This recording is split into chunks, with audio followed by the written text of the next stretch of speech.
Hello.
Okay.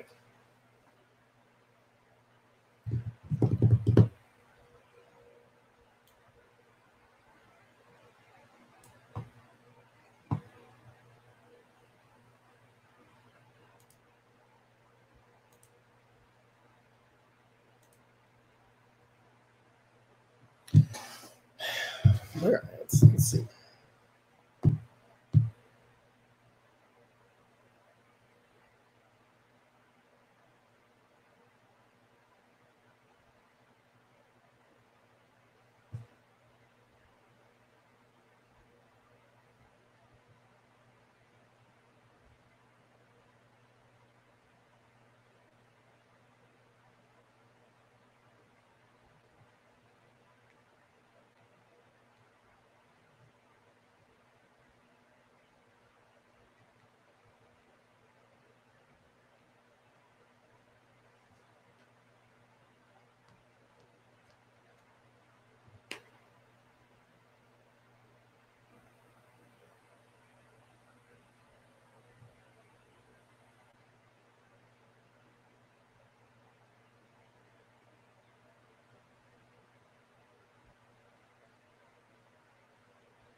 All right.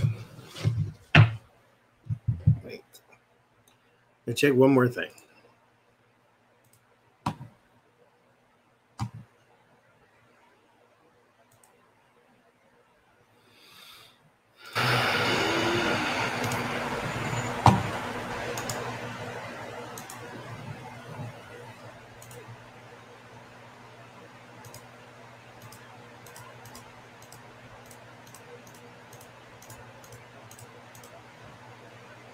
Okay.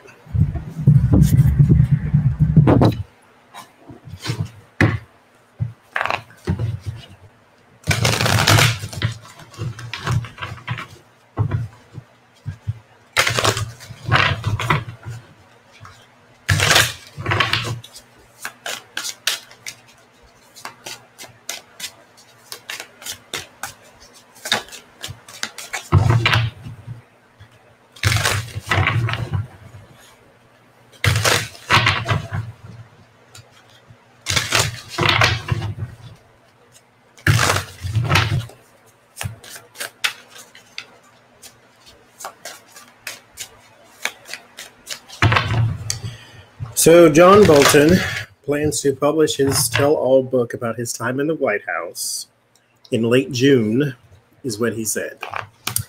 So in about 2 weeks, they are expected to see a John Bolton book. So let's see the probability.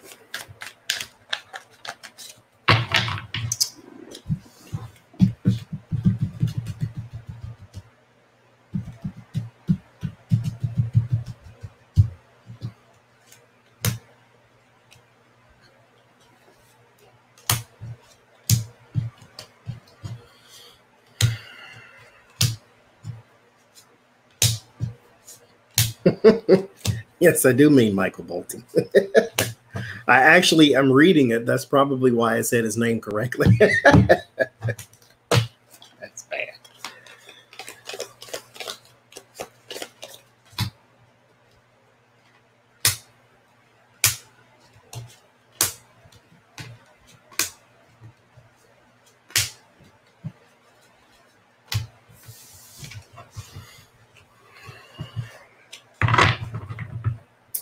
So, Ted Bolton, the Chariot, the Hangman,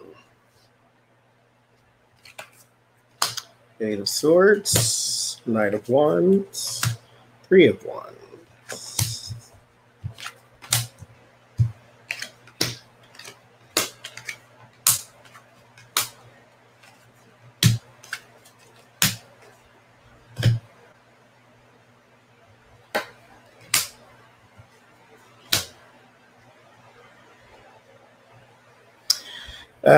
Okay, so we start with the Chariot and the Hangman and the Eight of Swords. This is definitely going forward. There is money behind it, therefore it has to go forward. So he has some, what do you call it, investors and things that have a stake in this. So this has to go forward. There's no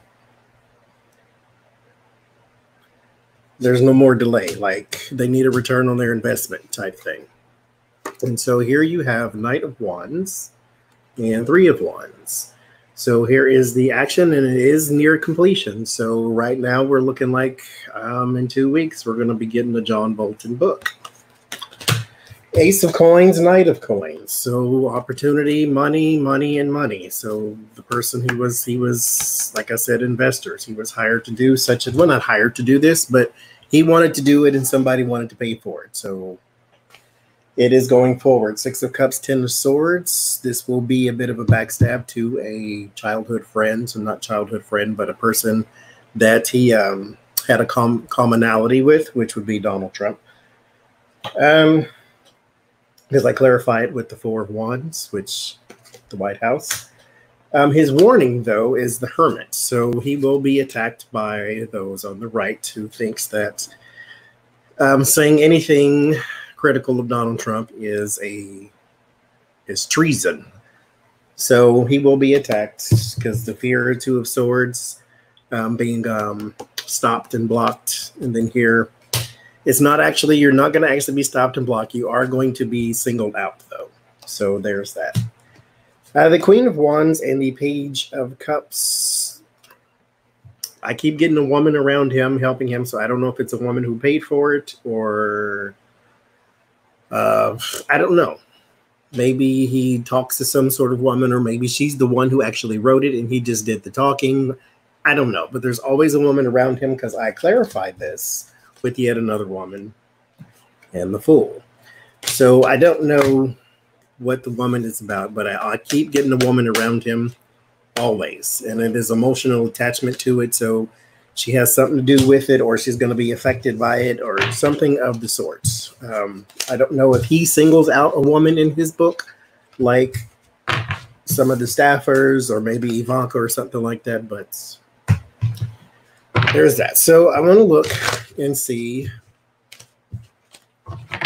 what was his motivation, and then I want to see what's in there. Like, what are we talking about here?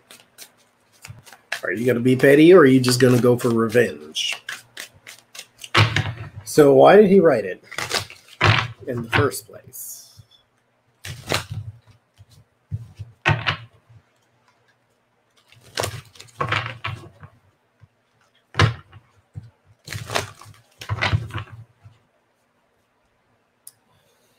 This is the link right there for if you want to buy a shirt. I came prepared this time. That's the link there. So why did you write this? Well, there's mugs there too if you don't want a shirt. There's coffee mugs and stuff too. But why? Are you just out for revenge? Is this just capitalizing on your time there? Because you did a Scaramucci where you went right in and right back out again.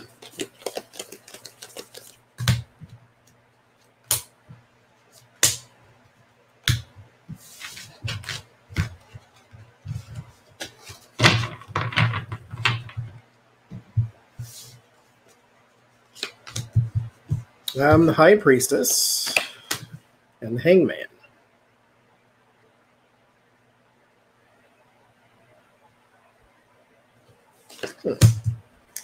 The Hermit.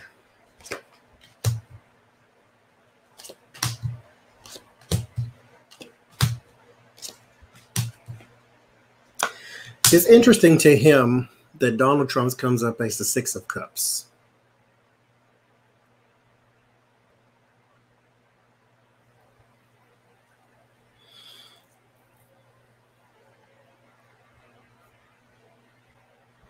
But the reason for writing is there's a web in the administration. And there's tiers to it. There's people in charge and people who have certain roles and people who do these type of things.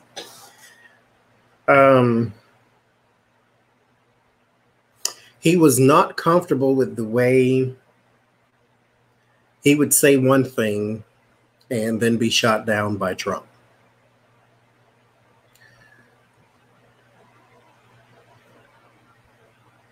Like he couldn't get his way fully on the things he wanted to do. Like we should be in World War III right now if it's up to Tom Bolton.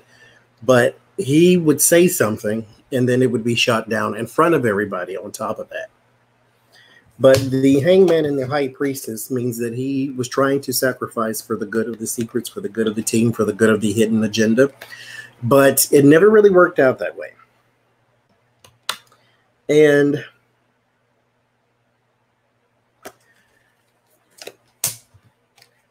his in particular agenda was not supported by the president. Therefore, he kind of has a vendetta. I'm going to call it that. It's not really as strong as that, but I'm going to call it that.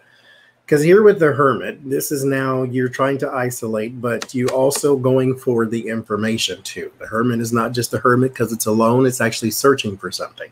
So we then get the Five of Swords and the Four of Cups. This is trying to come from a situation of advantage, like the bully. And then this Four of Cups is someone taking their doses of medicine, whether they want it or not. So you have a situation where here with the King of Wands, this is your Bolton. He wanted his agenda passed. It all ends in the Nine of Wands, which is that stress and strain. So he wanted his agenda passed. It wouldn't pass because it was shot down at every turn. And then he became bitter, then he became vindictive, and then whatever happened after that happened after that. But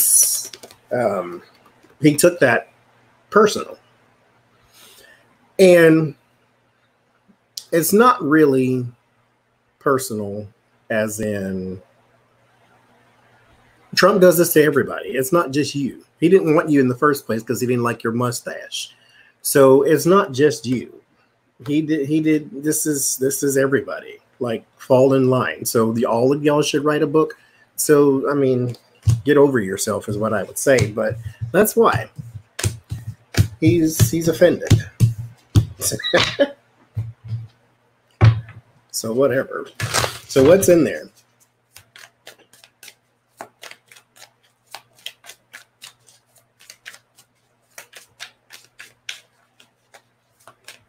This is supposed to detail his time in the White House. So not necessarily a tell-all book about Trump's business. He was supposed to be, I guess, telling what he observed. So this is from his standpoint and that type of thing. Not necessarily it's not a Michael Bolton book, or what's that other boy name? Michael Cohen. It's not him because he knows all Trump's secrets. This is more along the lines, while I was in the administration, this is how I was treated. Wham, wham, wham. But let's do this and see. We get the King of Wands, which is Bolton, then it's gonna be about him pretty much.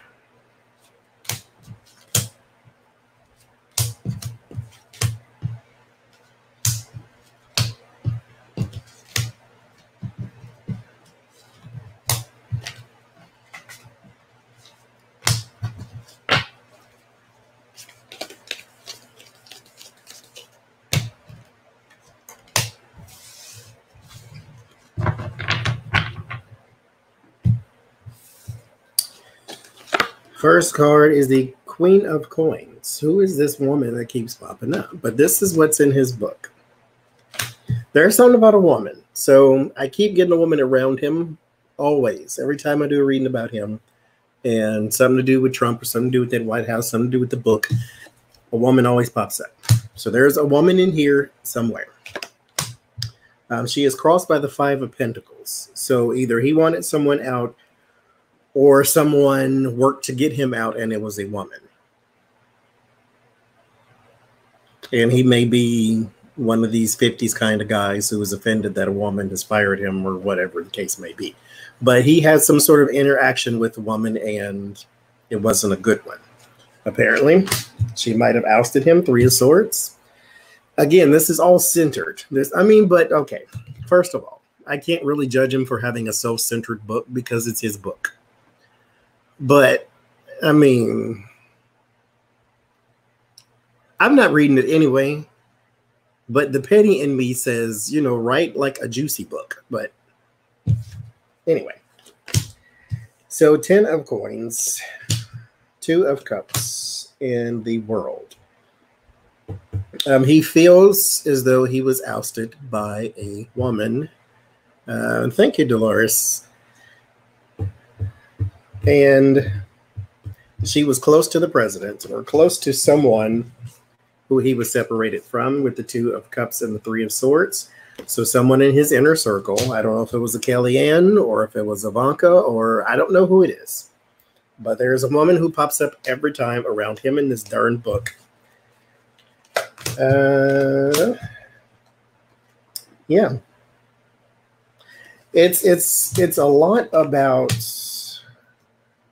the things he observed, the in and outs of Trump, and he might take a shot here and there, but it's a big piece of it is more along the lines of, I wasn't treated right, and here's what I see. Because it ends in the 9 of Swords, so it's a bit of a drama queen pity party with the 9 of Swords. So that's what he's not going to reveal the secret to Donald Trump. It's more along the lines of, here's what I went through, which, like I said, it's his book, so why not? That's what he went through. Okay, so Mitt Romney. Mitt Romney.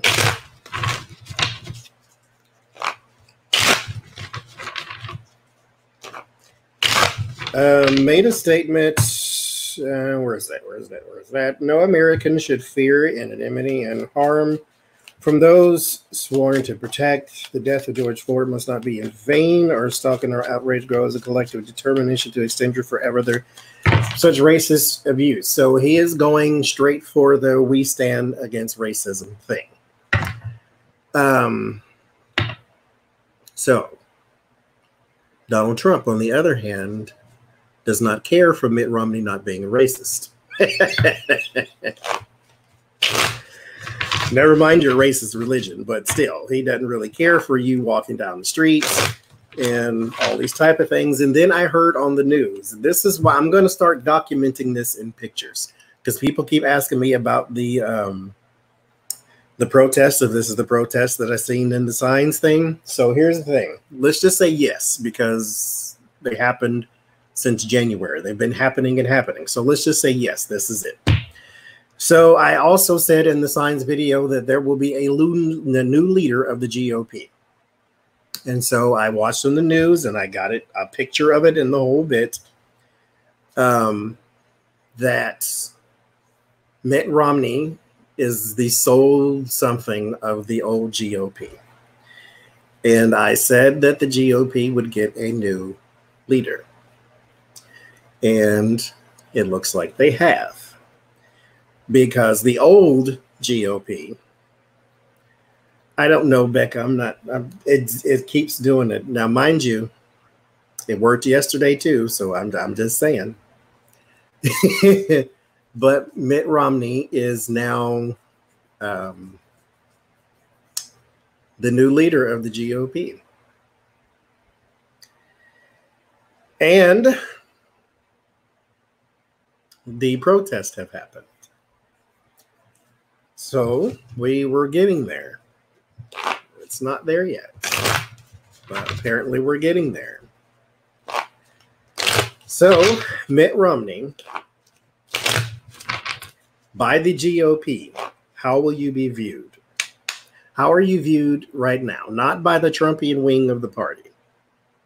How are you viewed right now by the old school Republican, which is just, I mean, anyway.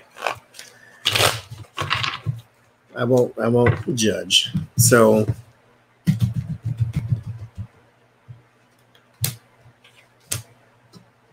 how are you viewed by the old GOP, the traditional GOP?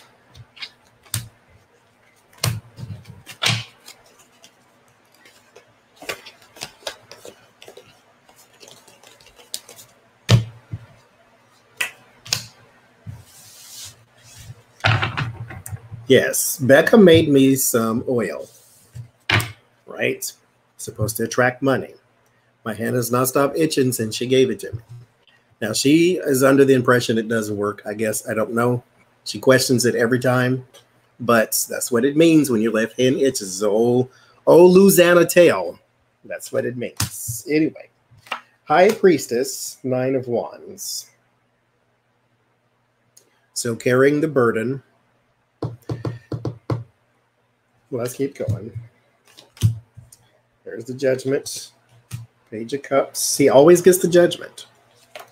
Always, always.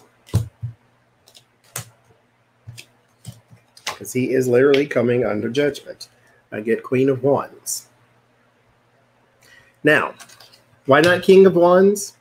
Because King of Wands is the leader. He is the one who is sitting there dictating out things and all this type of stuff. He, to me, the King of Wands to me is like the Emperor traditionally in tarot. Traditionally, the Emperor is supposed to be the fatherly figure, the authority figure, the one who is in, it symbolizes power and authority. So the King of Wands is that for me. The Queen of Wands is the one who's actually doing the work. The King of Wands can sit on the throne and dictate. The Queen of Wands is the manager. She makes sure it's done. She has the drive and determination to get it done. This is how he's being seen. Now, to them, like I said, he keeps getting the Judgment, but it is coupled with the Empress. He is going to be their sort of way back into politics after the Trumpian era. He's going to be their leader. He's doing the work right now. He's establishing that not all Republicans are racist, and we march with you, and we love you too. We like black people. Thank you, me, myself, and I. And so he's trying to establish that, you know, we're here for you too. I mean, whatever. I'm not judging. I'm just saying. So I don't believe you. I wouldn't believe you if your tongue was notarized, but that's just me.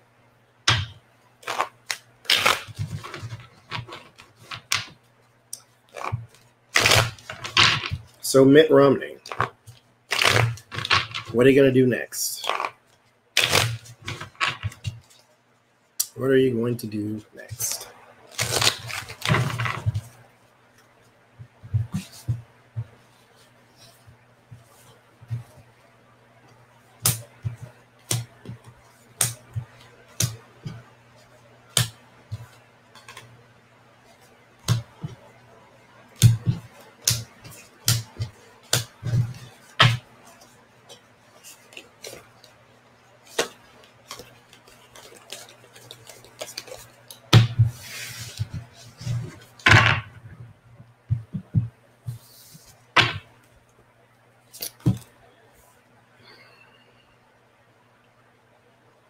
The Hierophant. There's government. The Four of Pentacles.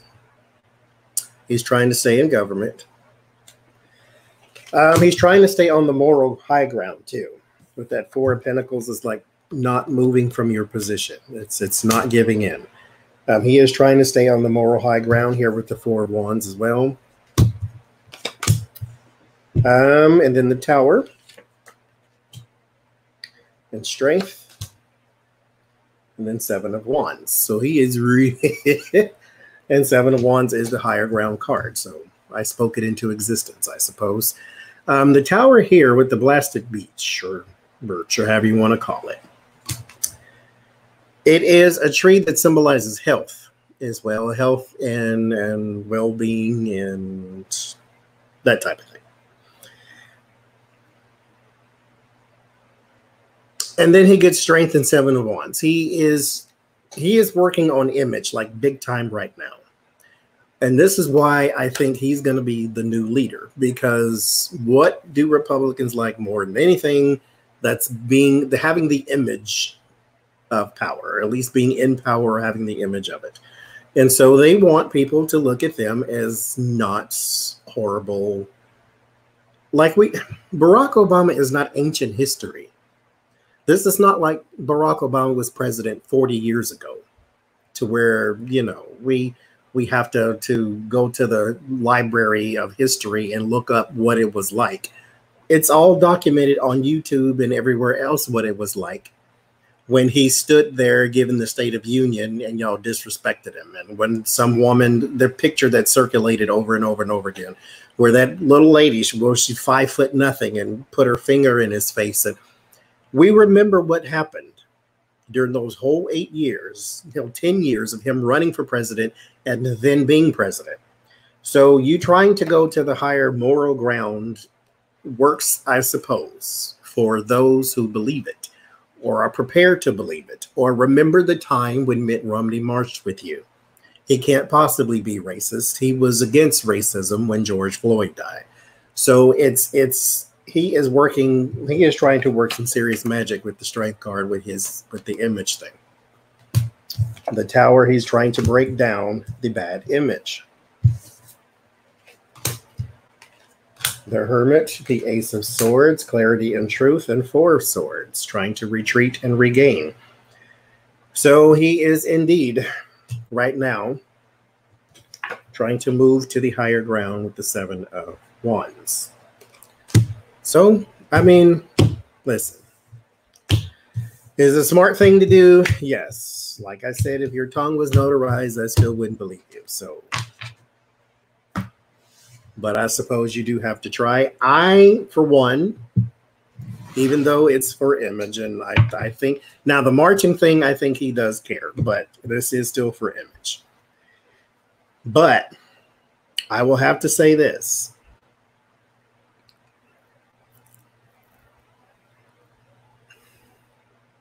Never mind. Just, I mean, you do what you need to do. Like, whatever.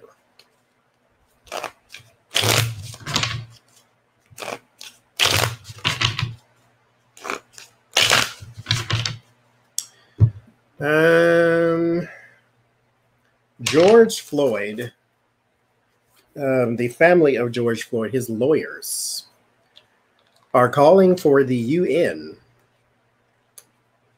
the United Nations, to get involved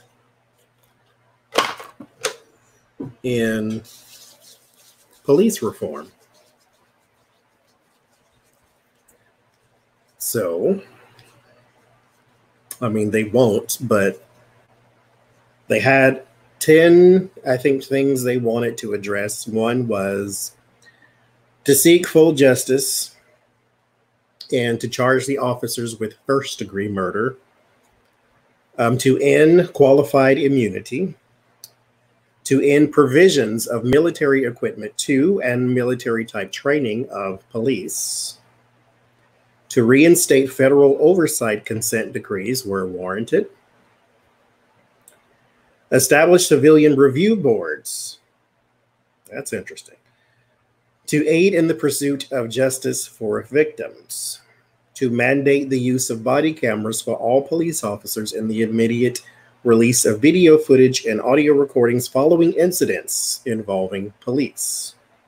These are all the things that they want some help with from the UN. Now, I think this is more along the lines of a little publicity, you know, like we're shooting straight for God and we're bypassing the steps. Like we're bringing in the UN. Like it looks bigger than it actually is. I mean, the UN's not going to help us in police reform. But anyway, mandate training on de-escalation techniques, support an independent prosecutor for police misconduct cases, increase restrictions on no-knock warrants, and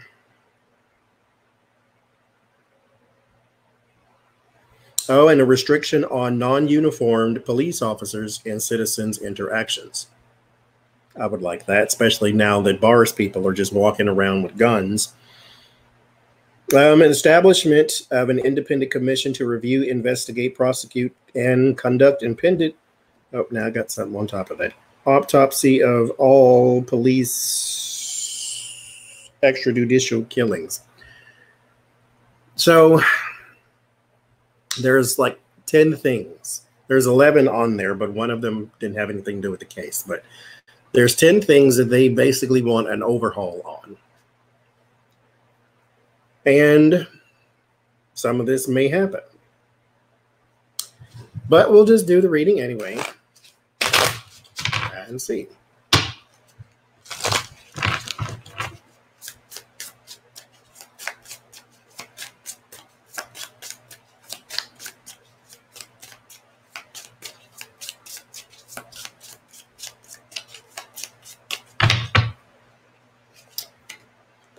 Nine of Swords,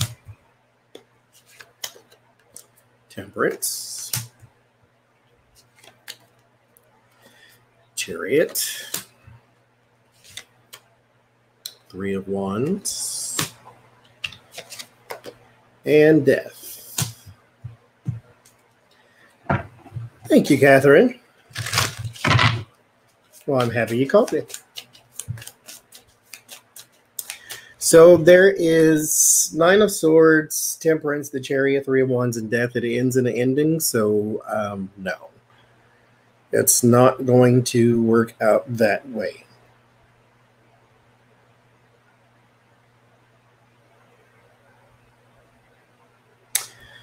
But they will still shoot for some sort of reform here. So I think all those points are valid.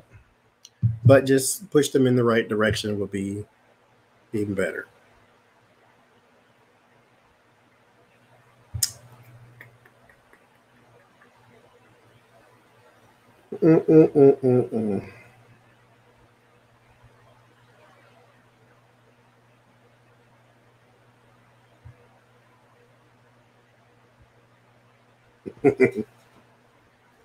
So they say Kim Jong-un has made his first TV appearance, or makes a TV appearance. Thank you, Rhonda, very much. So let's check in on him. And I'll do 3 cards.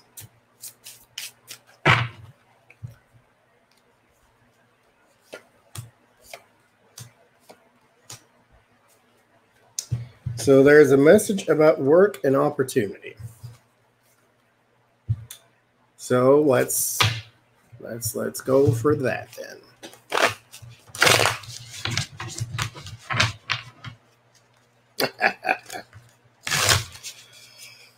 So what about work and opportunity?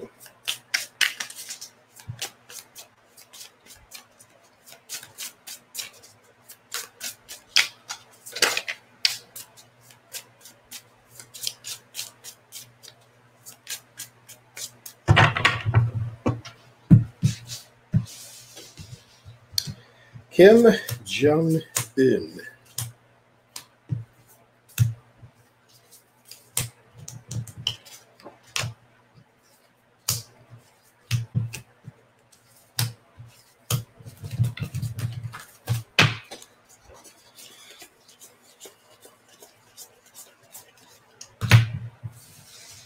Thank you, Crazy Cat Lady. Thank you very much. Kim Jong-un. With the 5 of Cups, there's some sorrow, regret, 6 of Pentacles, the 8 of Swords, Queen of Cups, the Tower, the Hangman, High Priestess, 8 of Cups, or 8 of Pentacles again.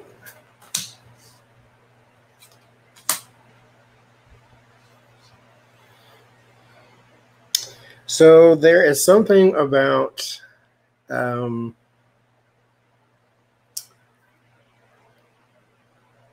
sending something or getting something back and forth.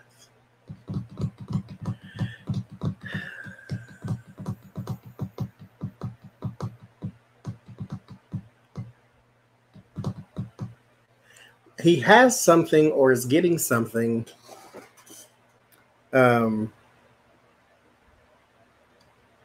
that he's waiting on. Like during his stint when he was in the hospital, there was something that fell through that he is trying to get back or trying to get. Some sort of something. You have the 8 of Swords and the Queen of Cups. There is a woman here as well who is heavily in the mix.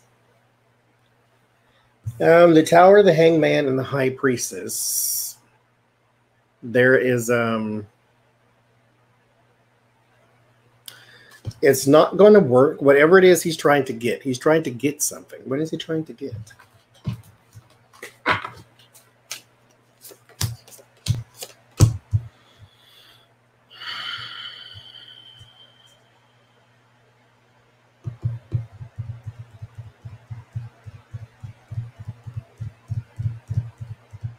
I feel like I'm talking about one thing and it's talking about something else. That's why Thank you, Pam. You're amazing. I feel like that's what's happening here. But I still get the money and the work.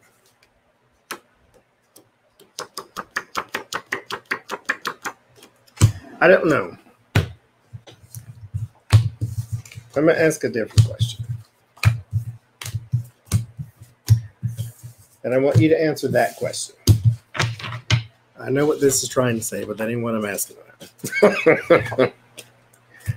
Well, let me do this then.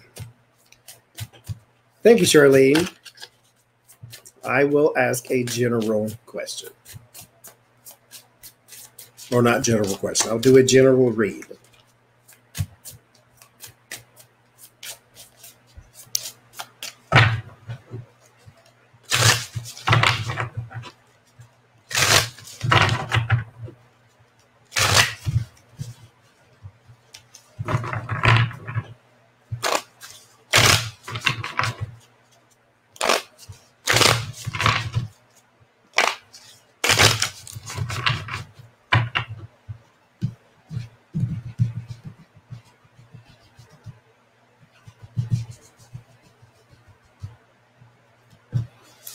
Oh,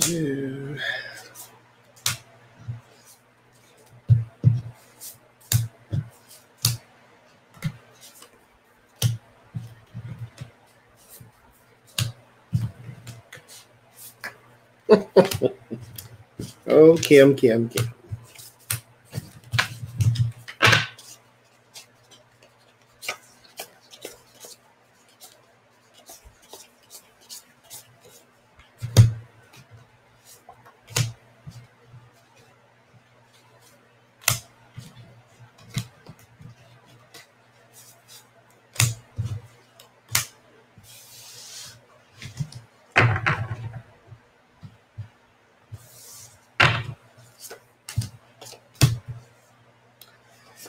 Nine of Cups, Knight of Wands, and the Four of Cups. So something he cannot get out of,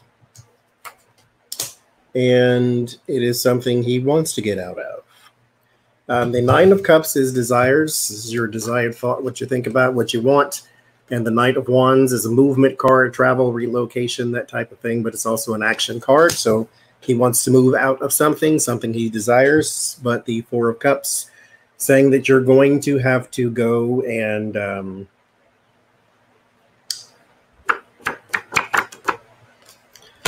follow along the plan. Like, this is not up to you anymore, type of thing. The Wheel of Fortune and the Emperor. So there's something about time and power. So something may be with the Nine of Swords and the Two of Swords. You fear that your power is got a time limit on it. Like, this is, you're nearing the end here. Three of Cups in the fear, Six of Swords and the hopes, transition moving forward. In your environment is the Two of Cups, or Two of Pentacles. Yeah, Two of Pentacles and the Strength. So you can't seem to balance out strength. And strength is a whole lot of things. It's courage, it's physical well-being. You can't seem to balance out that type of thing.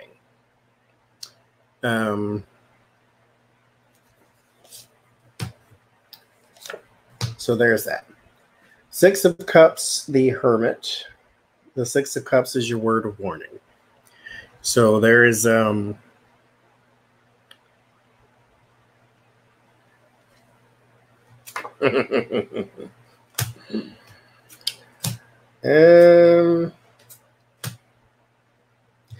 there's greed around you. There's greed. Because I clarify that Six of Cups was the King of Wands.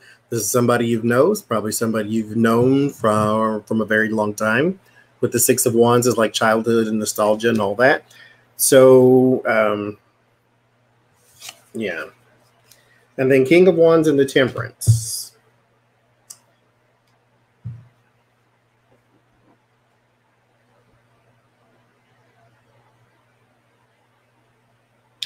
You have a secretary. Not a secretary, but like an assistant. Someone very close who is keeping you abreast of things. And the reason it's odd to me is because I still feel like you have someone in your camp that is stabbing you in the back. And they're joyous about it. So, out of the tree, but not out of the woods.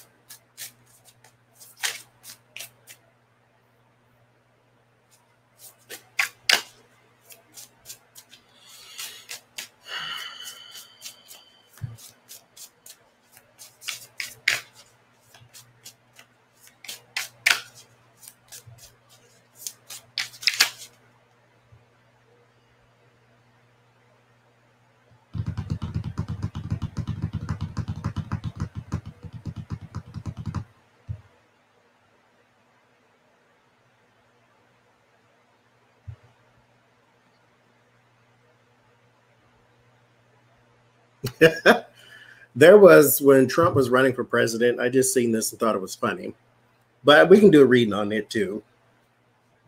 When he was running for president, somebody asked him about the Bible, and because he referred to himself one time as the chosen one, right?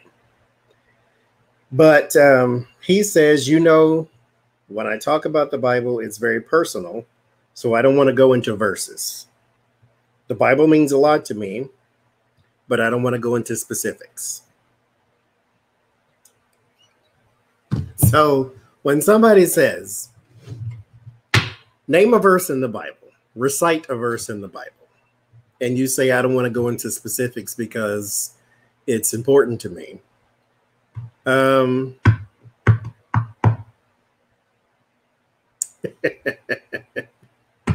Like, that means you can't. But everybody, I thought, because I grew up religious though, but everybody, I thought, at the very least, memorized St. John 3:16, for God so loved the world that he gave his only begotten son. Like, that is the one we all had to memorize, because that was part of our indoctrination. So how you don't remember that one? Like, that's the easy one. Or just say, you know, anyway. What does he know about the Bible? Does he really care? Has he ever read it? Like, at all? Besides the cover. Well, that's it.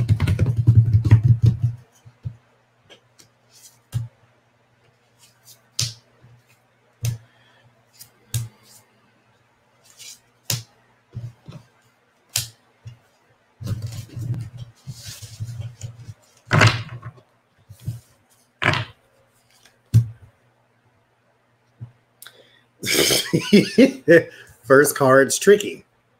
Manipulation with the fox on there. 7 of Swords. Deceit. Page of Swords. That's the liar. This is also little child who has behavioral issues.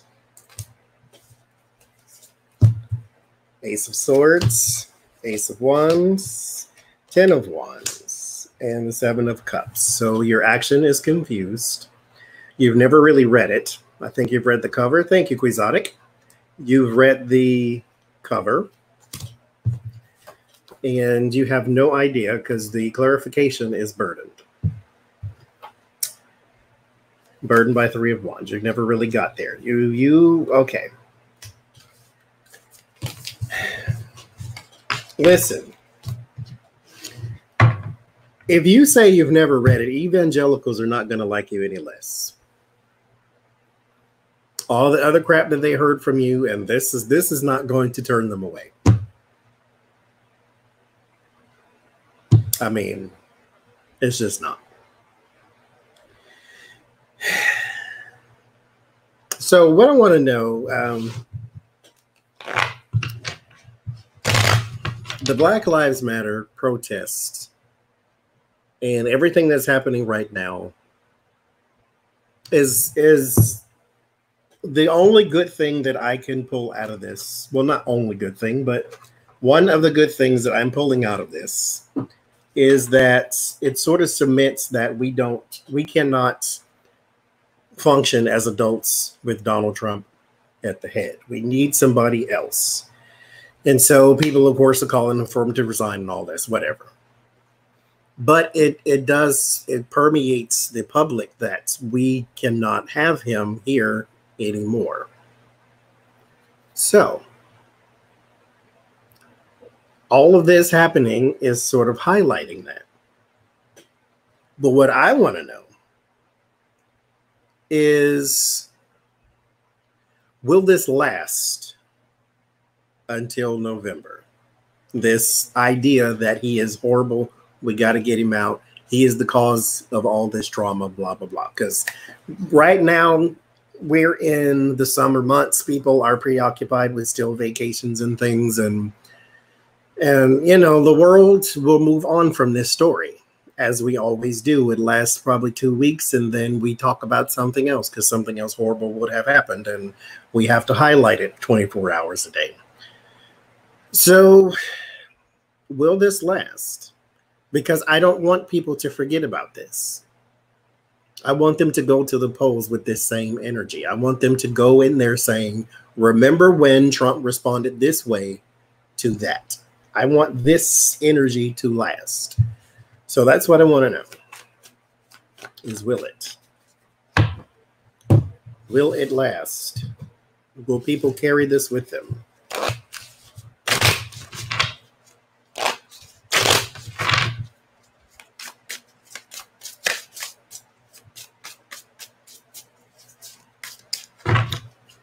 Let's see. Thank you, Jillian. 2 of Cups. And 4 of Pentacles. That's not funny, but it's funny. The High Priestess. The Knight of Pentacles. Hierophant. And the 4 of Cups. I heard that Rachel Maddow, but it's not just her, but they're not going to let anybody forget this because they're going to replay this. There are way too many entities against him with the Hierophant. Like you have Republicans against him with the Lincoln Project, and then you have Bloomberg is still doing ads, and then you have Mitt Romney out there poking him every time he turns around, and you got everybody on the left naturally. And so, yeah, this energy will carry on. It's not something escapable. I think this was meant to be this way. Because as sad as this is to say, we've seen police officers murder unarmed people before. But this one, I think, is supposed to be this way. The 4 of Cups and the 4 of Pentacles sort of say the same thing. The 4 of Pentacles is you're scared to lose. Therefore, you hold on tight to everything you have.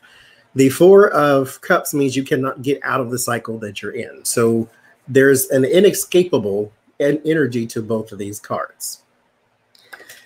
And so when you couple that with the Knight of Pentacles, people who are hired or have money to play this over and over and over again, and you couple that with the 2 of Pentacles and the Hierophant, this means that people who are hired to make sure you don't forget are going to make sure you don't forget. But this is an energy that's not escapable anyway. I think this is not something you can escape. This was, I don't want to say it's meant to happen because I don't really like that idea that a person was meant to die to break open the "we don't like Trump" thing, because anyway, but you get what I'm saying. I think this was written. This was written, like I said, with the Fanuel card. The end of this story was already written before the beginning began. So this part is written. And this is why the only way he can win is by cheating. So, yeah, that's it.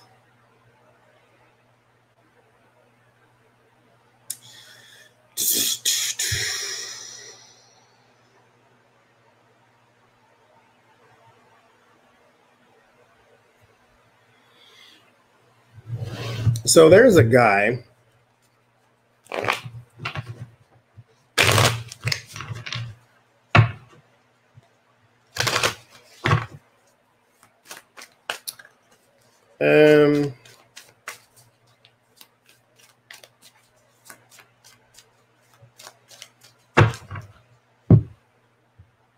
who drove his car into protesters.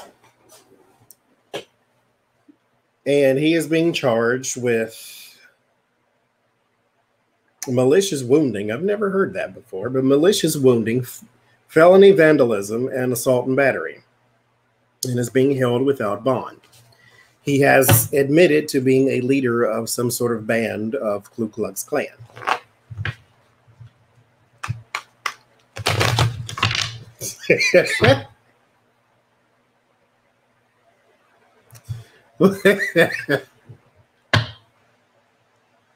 What?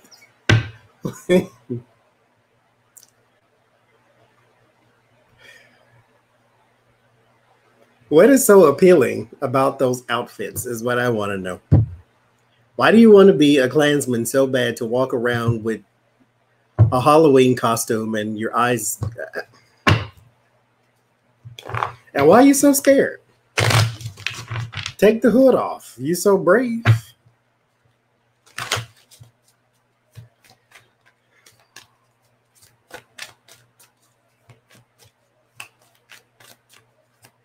So, what's going to happen to him?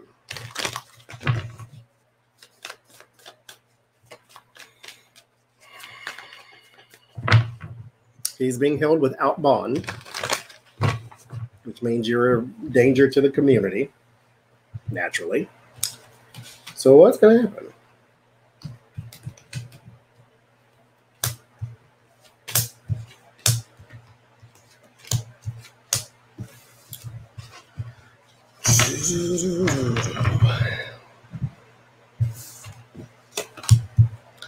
Nine of Swords, anxiety, Three of Swords, heartbreak, separation, Ten of Swords, the Strength, Two of Swords. Thank you, Impish Artist. Well, you are blocked and you're not getting out.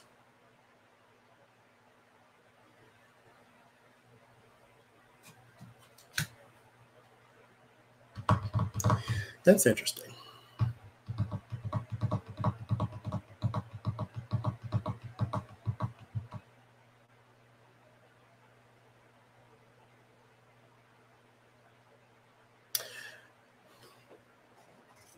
Because I don't think you're going for life. Life is only 25 years, though, which is how you can give somebody like 3 life sentences. Like you don't die and come back to life and then go back to jail. Life is only like 25 years in some places, I believe, but you're not getting out, which is strange. I mean, it's not strange because that's...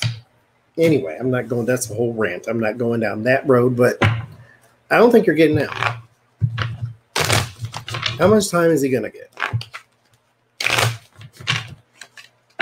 Let's see if we can do 3 cards on that.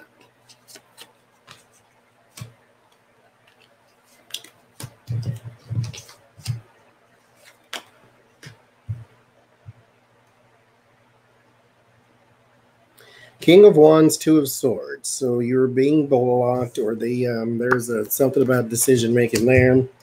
30 years.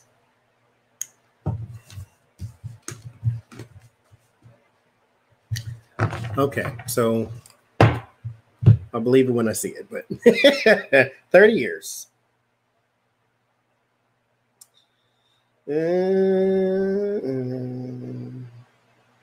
New Zealand declares coronavirus eliminated.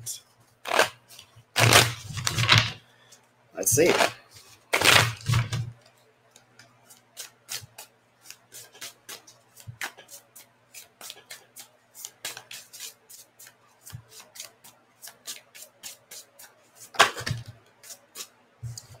Knight of Cups and Knight of Pentacles fell out. That's a good thing. That's what I want to know. Why not attempted murder?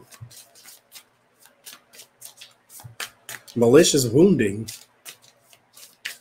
Like if you drive a car into a person, I wasn't trying to kill you. I was only trying to hurt you. How does that work exactly? So I mean, if you stab somebody to death, it's like, no, I was aiming for your blood vessels, not your heart. So I was just trying to. Okay. Anyway, New Zealand, are you corona free?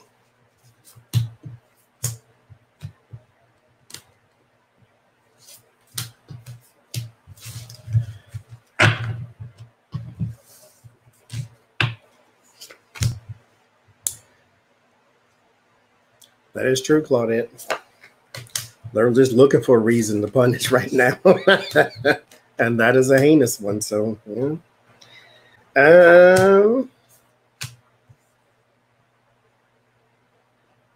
Interesting.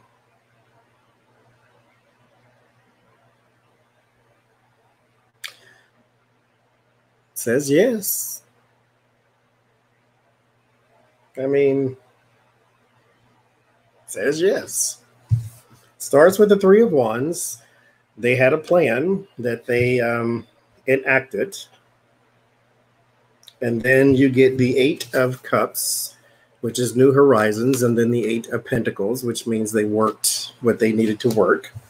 The Ace of Wands, a new action was taken. The King of Swords, logic was taken control. And then there is my sword, my card for death, and then the Magician. It was overcome by skill and talent. Says yes. Will it stay away? Who knows? But all right. Well, good on you, New Zealand. All right, what else we got? Oh, Lori Daybell, Christabel Wickham. What's her name?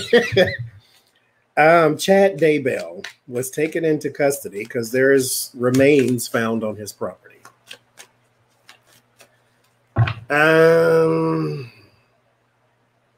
Let's do the runes too. I'm gonna do. Give me what? Give me 2 cards, and let me know a roundabout-ish who it might be. There was remains found on his property. 4 of Wands and Justice. That tells me nothing I wanted to know. So let's see.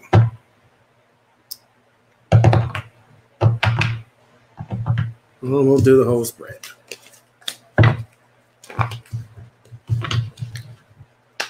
Let's see.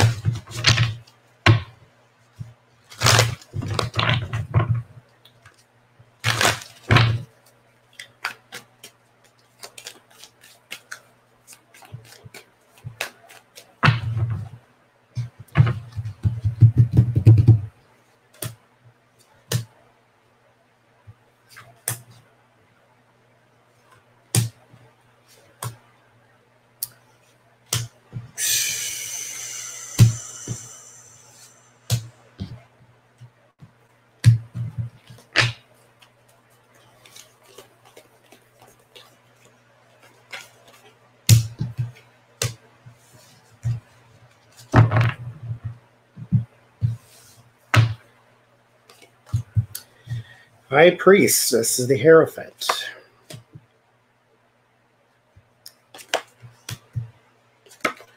Page of Pentacles. The Knight of Swords, the Hermit, 2 of Cups. Lovers, Queen of Swords.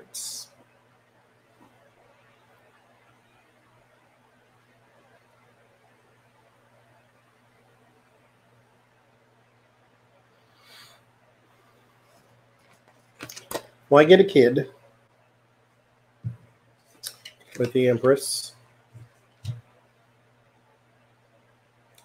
and the 2 of Cups, which means you knew them, and there's possibly 2.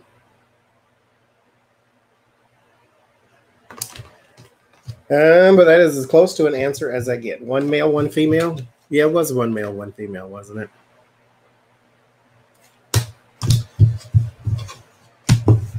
So we shall see.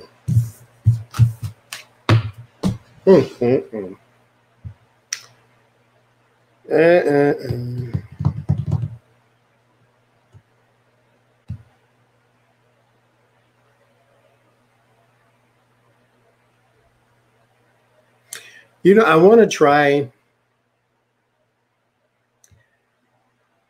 I don't know how this is going to come out, so.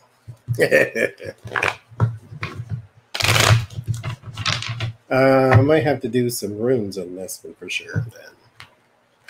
See if it'll tell me. So there is this guy. He is the CEO of CrossFit. And he came out, said, we're not mourning George Floyd, and you people are treating this like Floyd 19. He's calling it like a spoof on coronavirus, right? And so he got backlash and he said he's not a racist and these type of things and whatever. So he stepped down because all of the partners with CrossFit have been pulling away. So then there was a wrestler who did the same thing. He came out and said, thank God for POTUS. And then he got backlash. And then there was a quarterback for, I think, the Buffalo Bills or something like that, who a tweet of his came back up where he's saying, just take all of the guns and just give them to elitist white guys or something like that. I don't know. And so, and then NASCAR is removing the Confederate flag. We're talking about removing no, they have. They moved the Confederate flag from anywhere to do with NASCAR, on the cars, on the grounds, whatever. So with this energy going forward, who is going to be the next person to step in it? Like, everybody has to make a statement about how we're not racist because of the racist thing I just said. And so who? What kind of industry? What kind of leader? What kind of thing, person can we expect outside of politics? Politicians are only hurt by their constituents. So outside of politicians, people who need ad revenue, who need partnerships, who need that type of thing, out in the corporate world, who is the next person to step in it? And then we'll see what happens.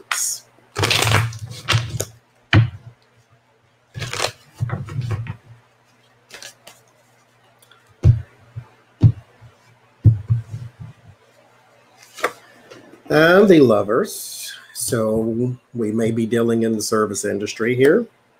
The Ace of Swords.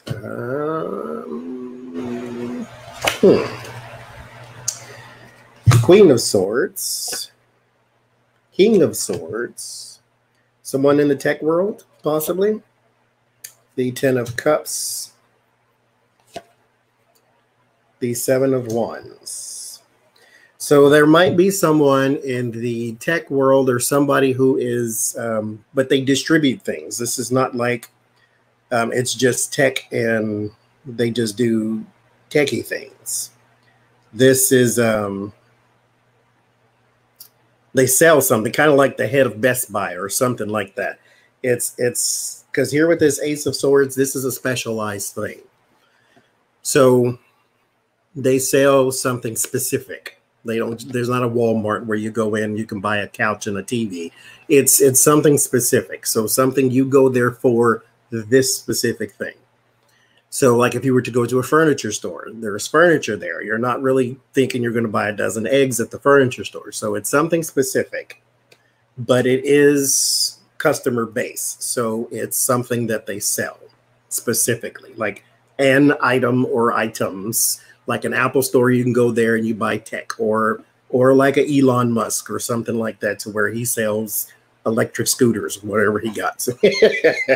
So it's somebody in the intelligence world. King of Swords, Queen of Swords, get two of the same suit. That's a team. So we're talking big time tech. This is not some little company in Nashville somewhere. This is a big time thing.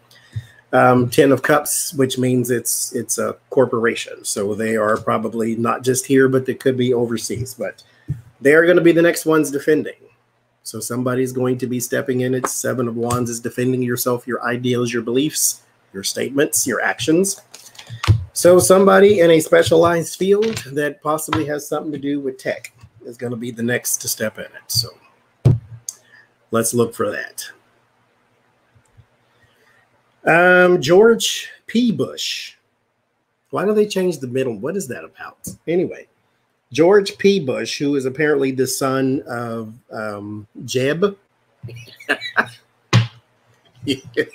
What is his real name? Is that a nickname, or did they really, you go through 9 months of agonizing carrying this child and then 40 hours of childbirth just for it to come out and name it Jeb?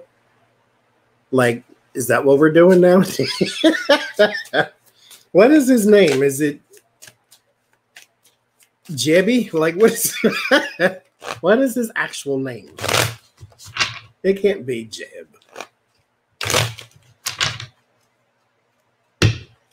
Anyway, but he says he's endorsing Trump for re-election. So how's this going over with the family?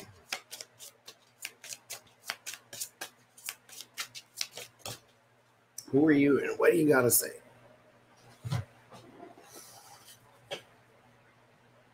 Temperance.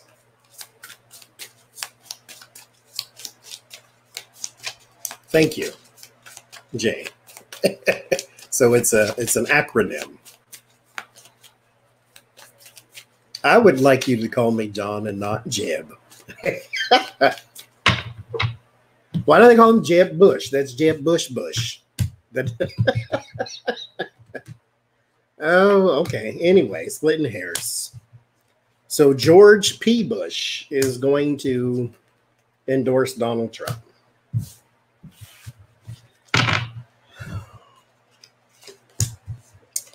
The Empress, 9 of Swords, 5 of Swords, 2 of Swords, King of Swords. The swords are not what you want necessarily. Well, not these anyway. There's a woman. I don't know if it's because your grandmother's no longer living. I don't know about your mother, but I'm pretty sure she is. But now, judging by his skin tone, I don't mean to be talking about race, but he is biracial, is he not?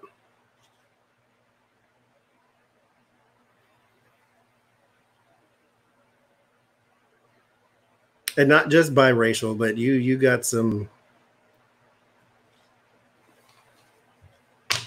explaining to do why you would support Donald Trump, being that your mother is Hispanic, is she not?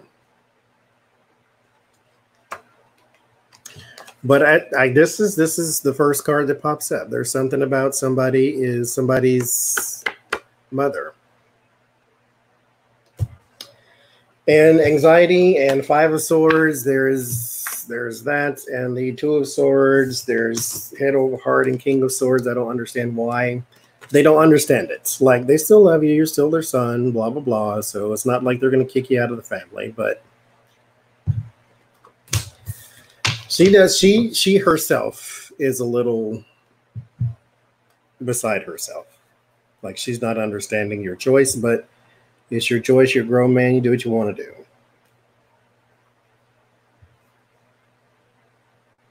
So Amy McGrath takes a narrow lead over Mitch McConnell in Kentucky. Oh, boy.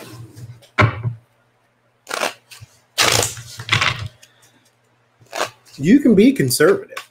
Donald Trump is a whole different thing.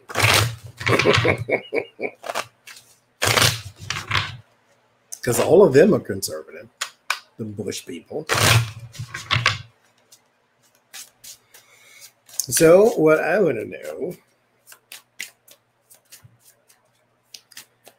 is Mitch McConnell going to lose to Amy McGrath?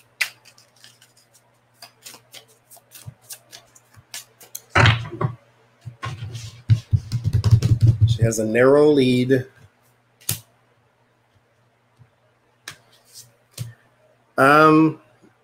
No, it didn't slip out. I meant to say it that way. It's not a curse word. So YouTube, I didn't curse.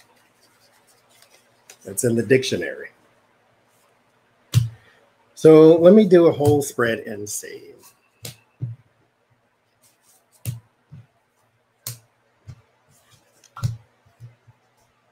We got an hour.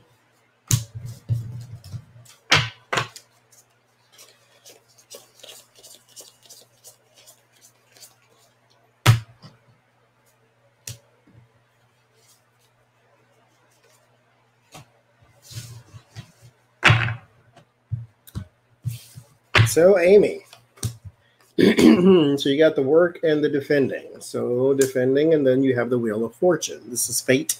This is also good luck. Hold on to that. So that's where we start. The Seven of Cups, we have a bit of confusion choices, the lovers. There is, oh, this is a good thing. There are some people wavering. Mitch McConnell is losing some of his momentum. And it more than likely has a lot to do with the way he has behaved in Washington. Has a lot to do with the ads that you're running, or you and the Lincoln Project. It also has a lot to, okay, that makes sense. So what's happening is he looks like he is self-enriching, right? Now we know this, but look at it this way. If you are a supporter of Mitch McConnell and you think, okay, he is not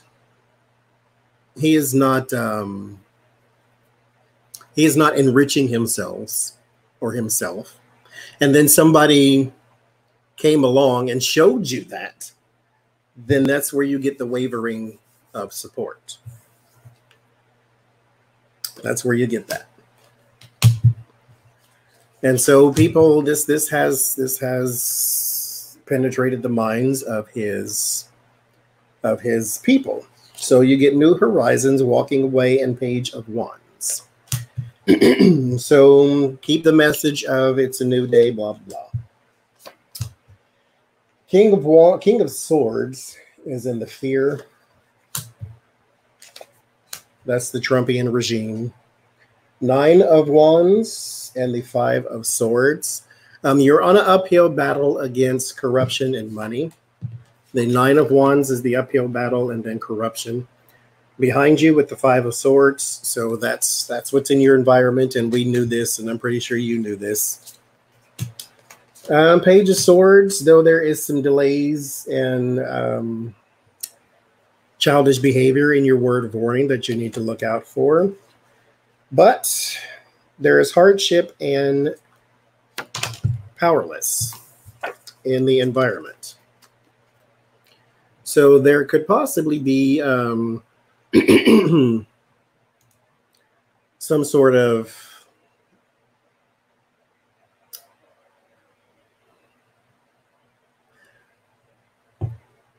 well, okay, let me clarify this, because this is something that you can't escape this.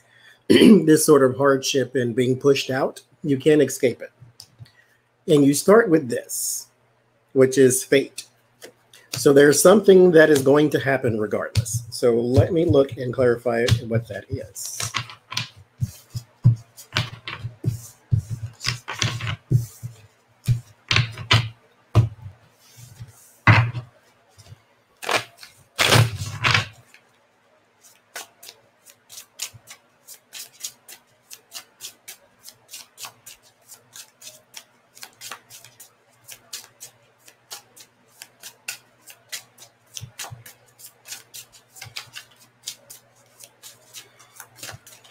Okay, so we have the powerless pushed out.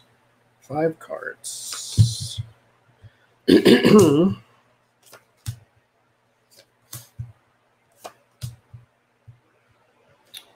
So something comes to an end, but a huge end, like something. If you ever get a personal reading, and you want to know, how's my election or my campaign going to go? This is not ever what you want to see. Hi, Texicano. Tell them I said hi. The Tower and the Ten of Swords, they both mean endings. So I'm asking to clarify what the 5 of Pentacles and the 8 of Swords, that powerless and being pushed out. And then you get endings and Tower. But then you get Chariot and Magician and the Sun. I'm going to say she wins.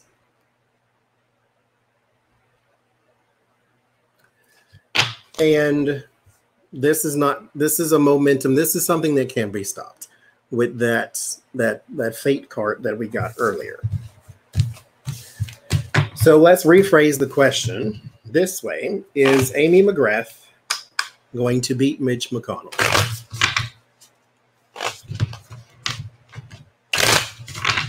3 cards.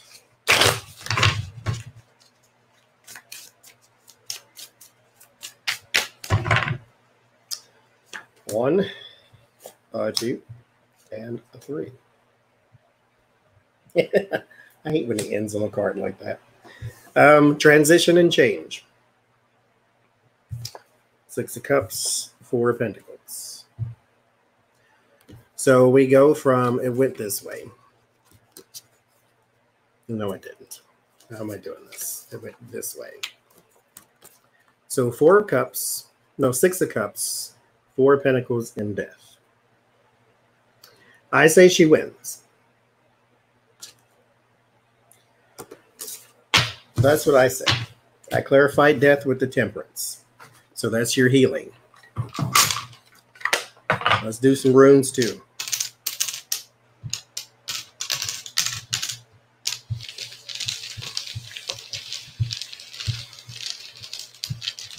Is Amy McGrath going to defeat Mitch McConnell in the election? Manas, Thursos, and Dagos. So I know Manos is man. That's mankind. So here she is. Thursos. This is strategy, which is campaigns. Then it ends in Dagos, which is breakthrough, awakening, hope, and transition.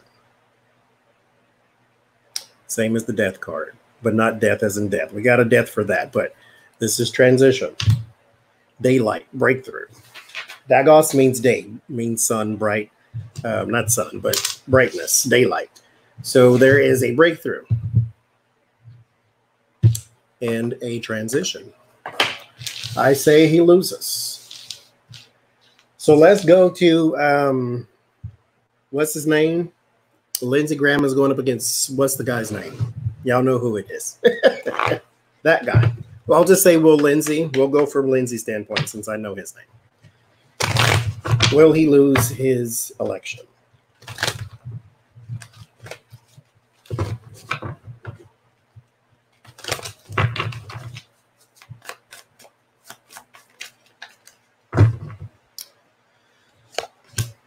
The 4 of Wands, the Hierophant, and Justice.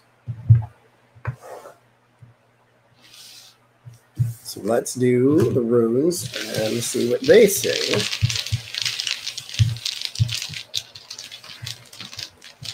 One, 2, and 3. We start with Tiwas, Ehwas, and Kenos. So Tiwas means what?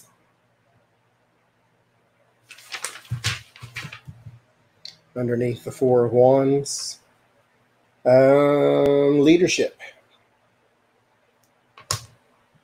Ehwas is partnership, right? Yeah, teamwork, partnership, business partners. And Kenos is instability, false hope, exposure.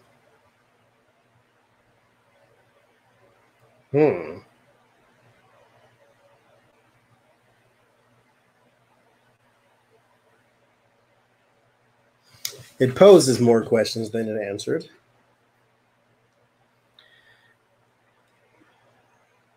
So this is political attack, sure, but I want to answer to the question. Will he lose? Let me try this.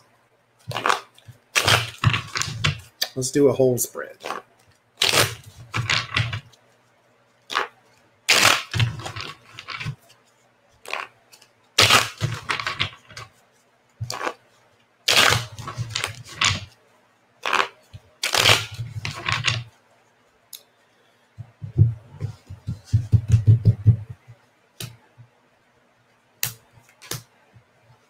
Will Lindsey Graham lose his re-election bid?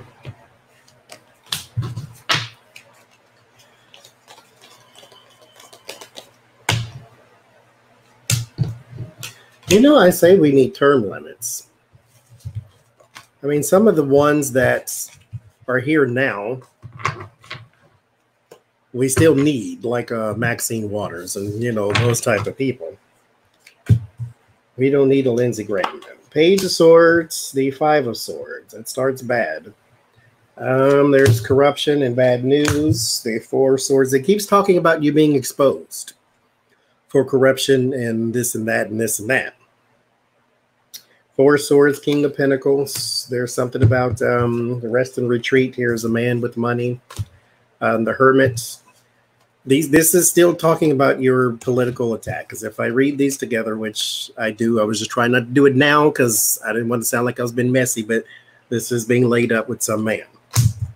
But this is someone investigating that type of thing. Something. This is exposure again, with the Kanaz rune that means exposure. The Five of Wands. There's your fighting. So politics and political attacks. The Ace of Cups. Something new comes out of it. Judgment and the Lovers.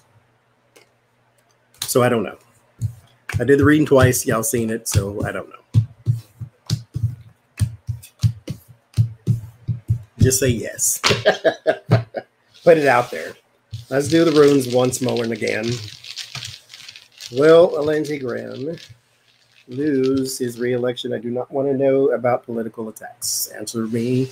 Will he lose? Yes or no? We'll do one rune. It is Fehu. Fehu is about money. This is money and property and loss of money and loss of property. And thank you, Jay. I'm on the computer this time, so it's we don't have a battery situation. But I will get one just for you. But this is money.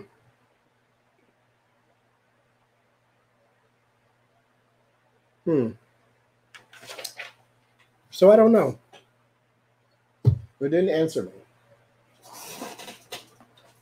How about this? This is built for yes or no. We'll do Lenormand.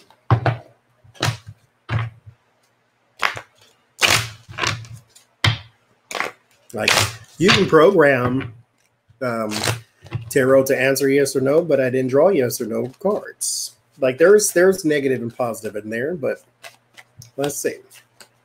Will he lose his re-election bid?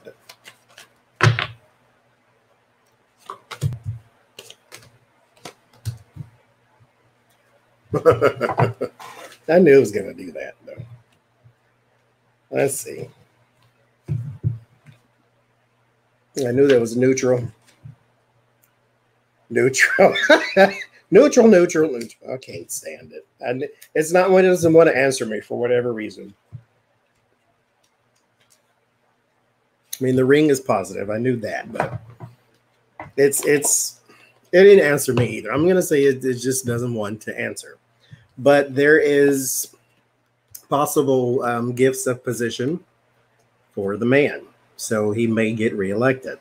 This ends in a positive. It ends in a neutral, and then a neutral, and then a positive. But he might win. He might win. So there you go. He just may win. So will he win? Let's ask that instead of will he lose. Will he win instead of will he lose? We have Lagus, Othala, and Kanaz. Again, exposure. It ends in this rune again.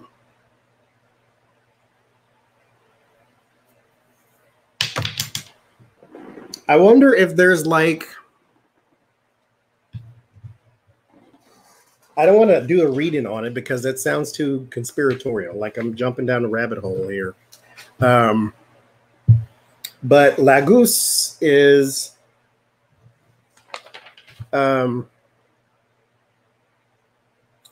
emotions. But It could also be something planted because this lagus means legumes, or as in leeks and onions and garlic, something planted in the ground with a strong smell type thing. So there could be something once done, once seeded, once happening, and then it makes an appearance again, i.e., exposure. And so Othala is inheritance, property, karma. And then Kanaz is exposure. Kanaz, it translates to torch or light, something of that nature, which we take to mean exposure. So, and it's instability, it's breakup, it's all that type of stuff too. But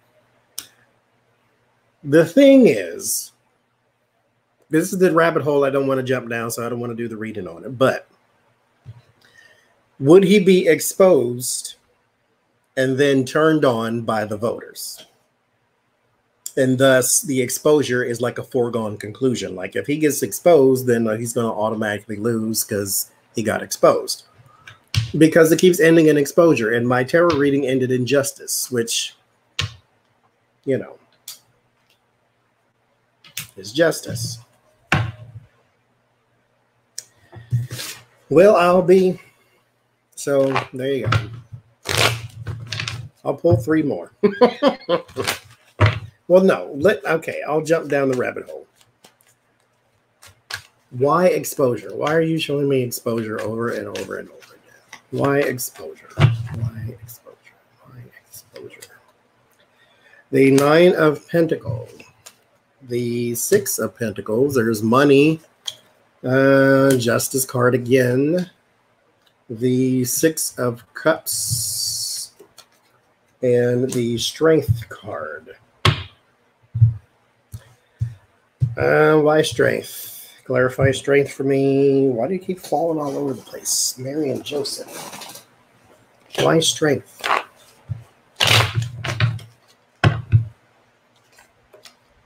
The Hangman. Yeah, 2 of Wands is on the bottom. I figured as much. The Hangman is his strength is stuck. So his power, his influence is stuck. Why? Because something is being exposed about money and gifts. Not necessarily gifts of money. There's the money, and then here's something gifted. So then justice is here. Does justice mean law? Or does justice mean fairness? Does justice mean karma? What does justice mean? The 5 of Wands. So this is politics. This has got something to do with somebody in opposition to him. So he may be exposed because of a court case, and his momentum is stalled with the Hangman. So I don't know. We shall see. How about that?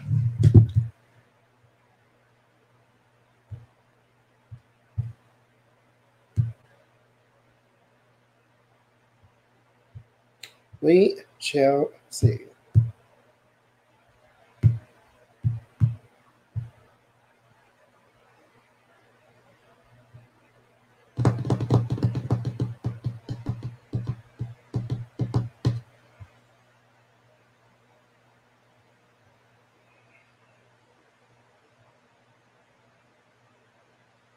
So Thomas Lange is made bail. So what's going on in his brain cavity right now? What's happening? Can you imagine? Your entire life changed in 8 minutes, 9 minutes, 10 minutes, whatever it was.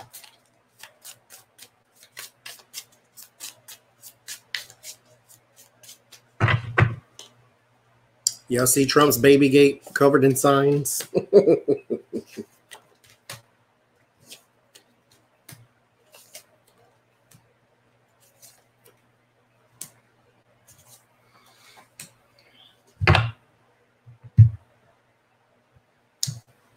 He has a lot of anger right now.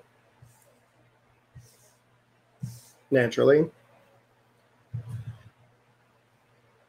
But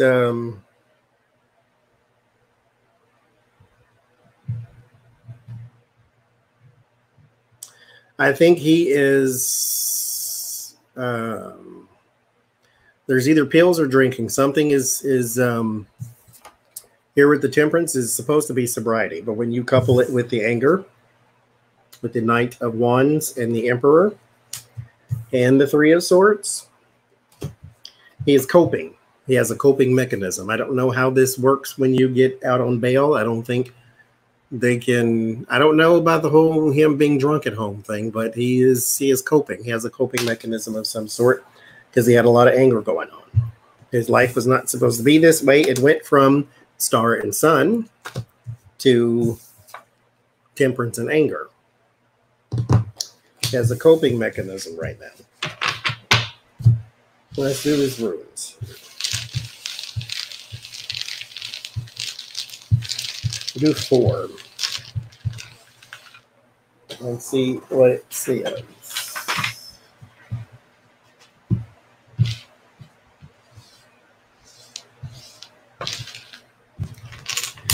Ehwas, Urus, Pertho, and Ingwas.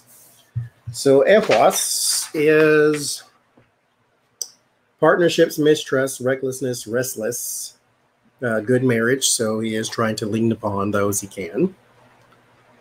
Urus. This is weakness.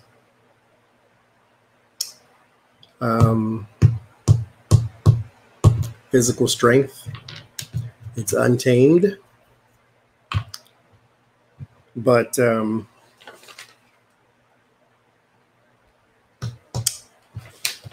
Pertho. Pertho literally means cup. Mystery, secret, stagnation, and addiction.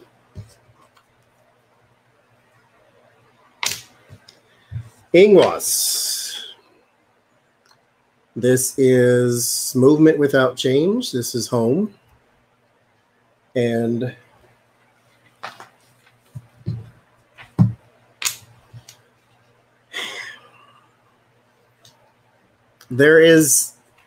he's stuck. He cannot get out of this loop.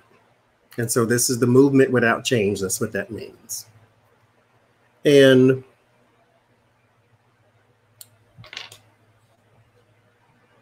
this is addiction.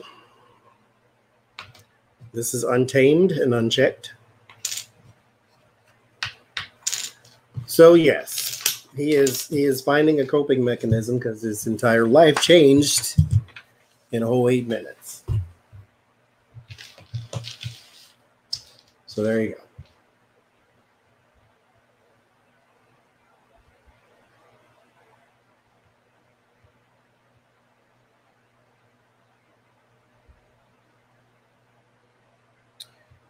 So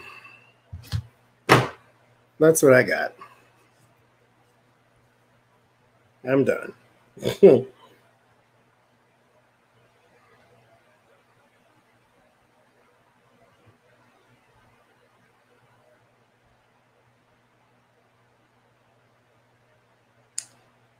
email me, I'm live? Yes, I know. Okay. So that's what I got.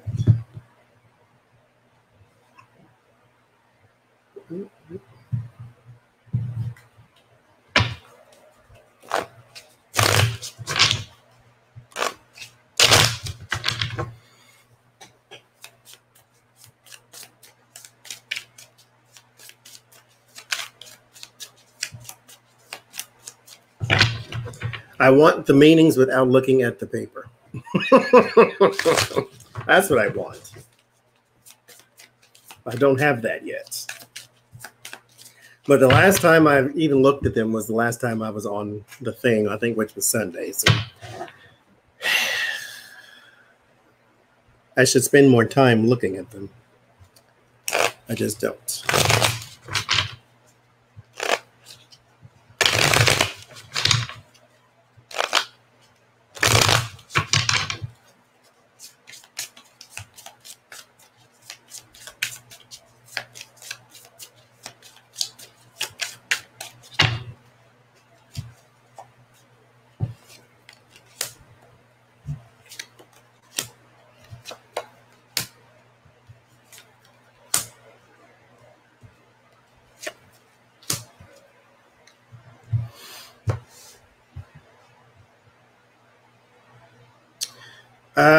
Double A, is there some sort of, it's either something governmental, something official, like you have a title of some sort here with the Six of Wands and the Justice and the Three of Cups. There is some sort of official something, like a, it's not a company though. It's like something that's like an off branch or offshoot of the state or something of that nature. And there may be something about relocation or distances that you have to go in order to do the job. Like you might have, like you might, for example, you could be like some sort of school therapist for the state or something, or a school therapist for a school, which is an offshoot of the state and all that type of stuff, public school. So, and then you may have to drive to individual cases or whatever it is, but it's something official, like an offshoot of something official, something like that.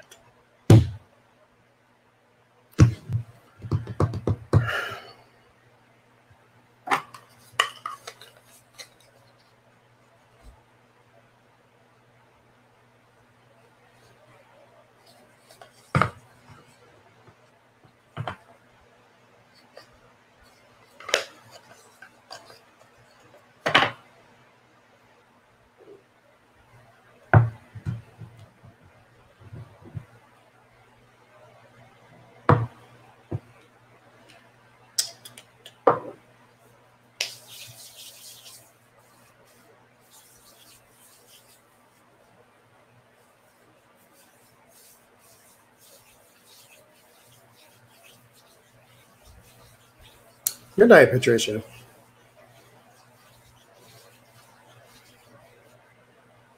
Nice, Joe. Thank you, Joe.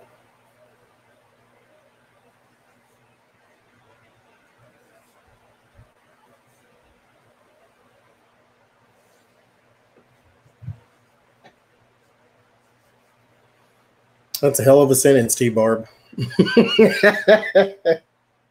Like, what does that mean?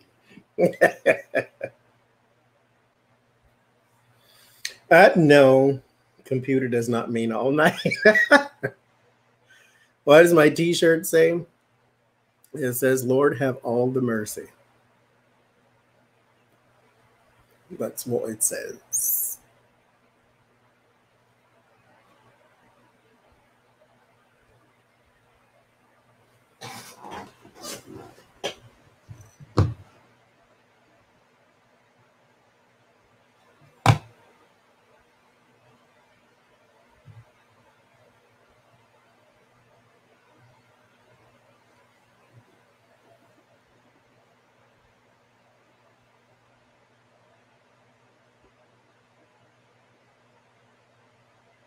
Oh, that's a good question. Will they label KKK terrorist officially? Trump won't, because they're fine people.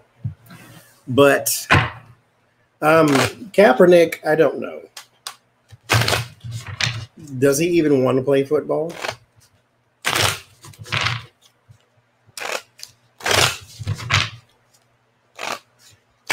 Bye, Lane.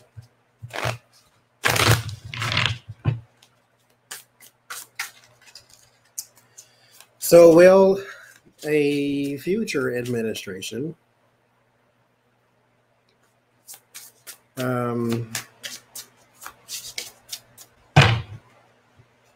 designate them as terrorists? High Priestess,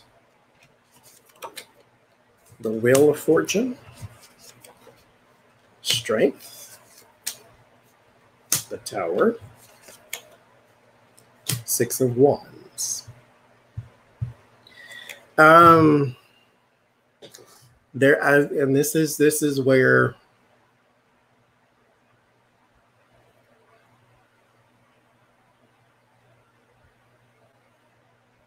I don't know the word.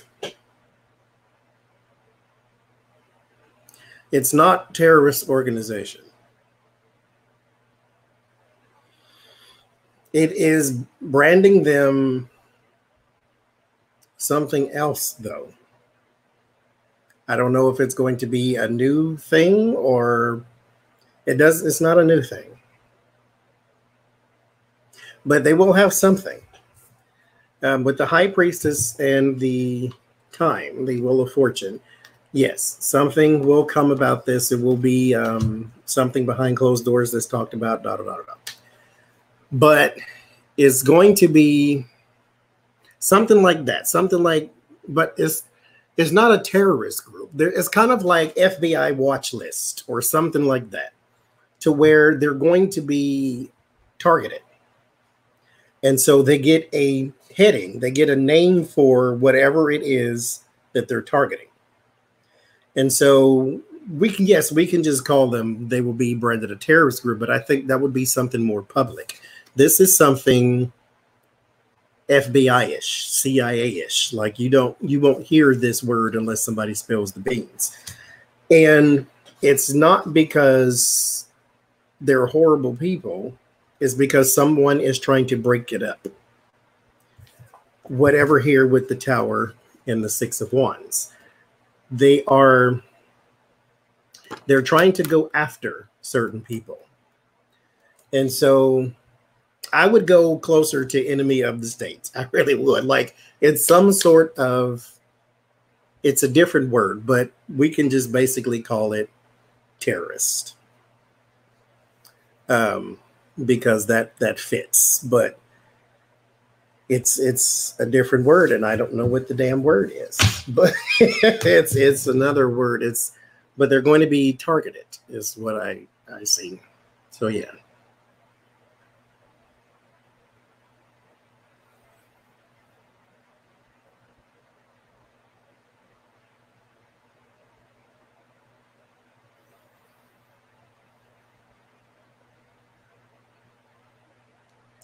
You know?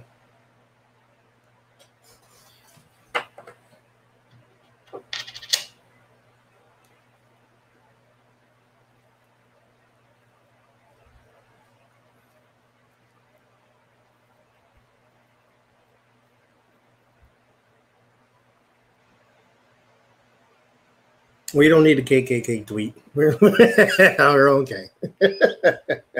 That's all right. No, thank you.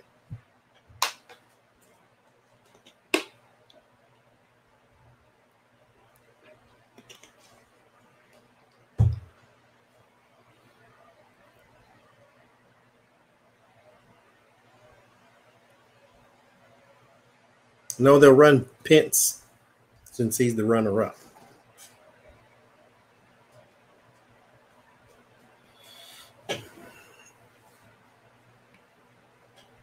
The sister died too. They said she died of natural causes. They exhumed her, and then I think they found that no, the brother supposedly died of natural causes. The sister is still under investigation. Yeah, that whole family is something else.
Who's giving a race speech?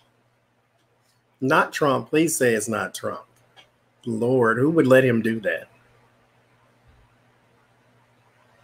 Oh, good Lord.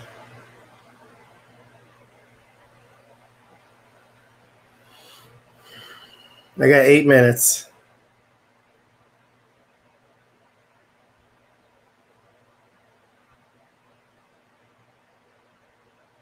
Right.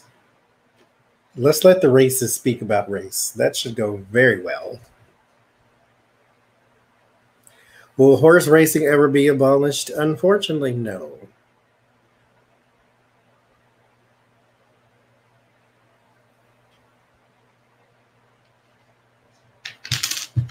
I picked a rune for you. Money. No. No, no.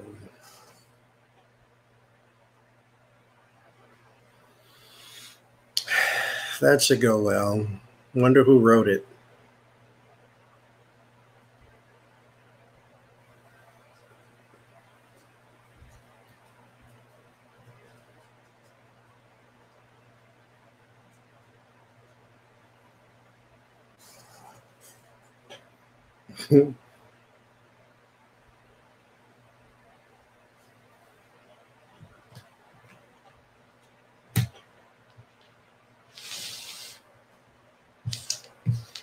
Ain't nobody else in here, Becca.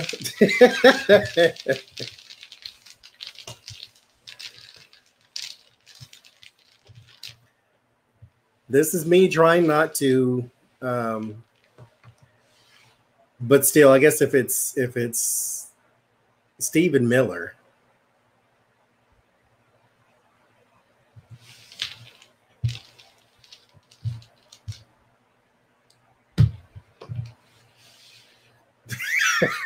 Okay, whatever. Oh Lord. Mm-mm-mm.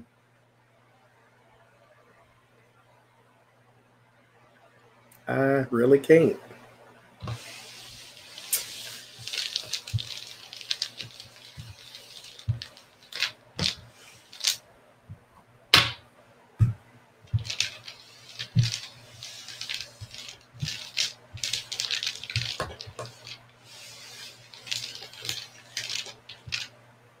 Mm-mm-mm-mm.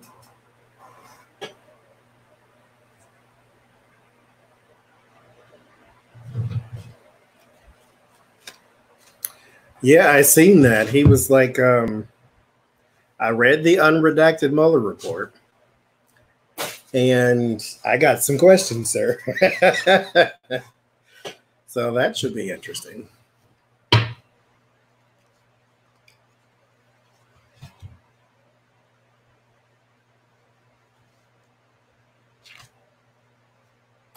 No, Sylvia T is not a troll.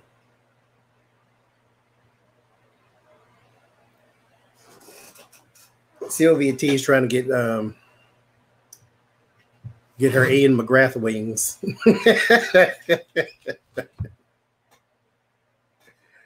That's all.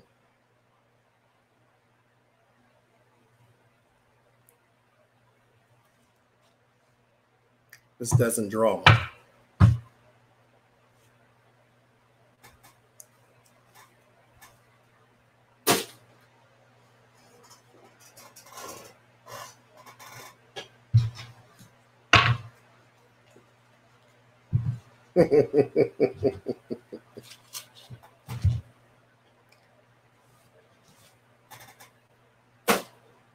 Now every sugar daddy wants something in return now, Sylvia. I'm just saying.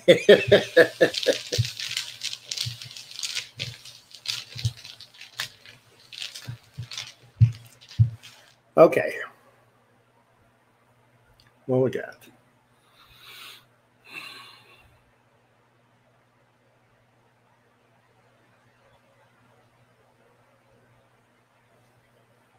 Who's dying, Tara?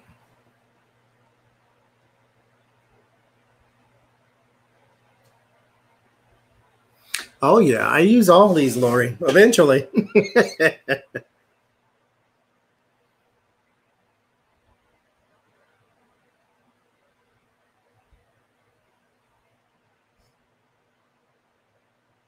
Mm-hmm.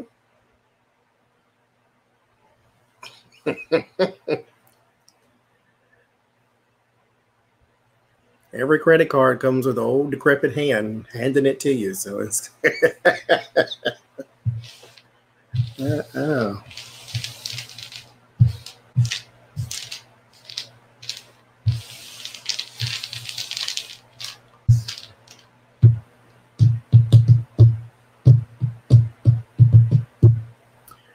Yeah, I mean, I'm out of readings. I don't really want to.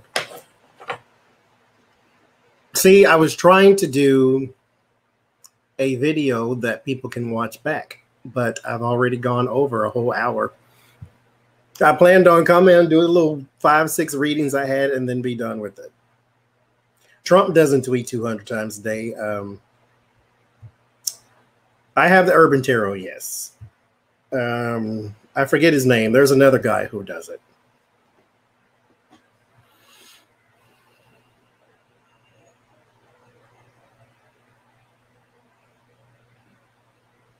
Well, you know, that's what's on the death card, Tarot. If you look at it, death rolls in and the king is lying there dead. And then his queen, I suppose, and the child is there.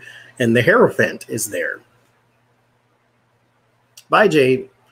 And so there is this pleading with death. But if you plead with death, you could be reaped as well. So there you go.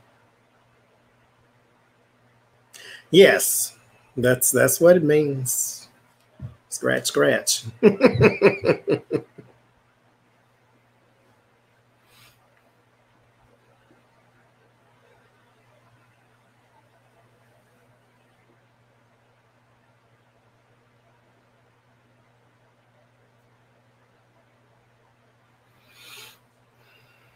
Bye, body.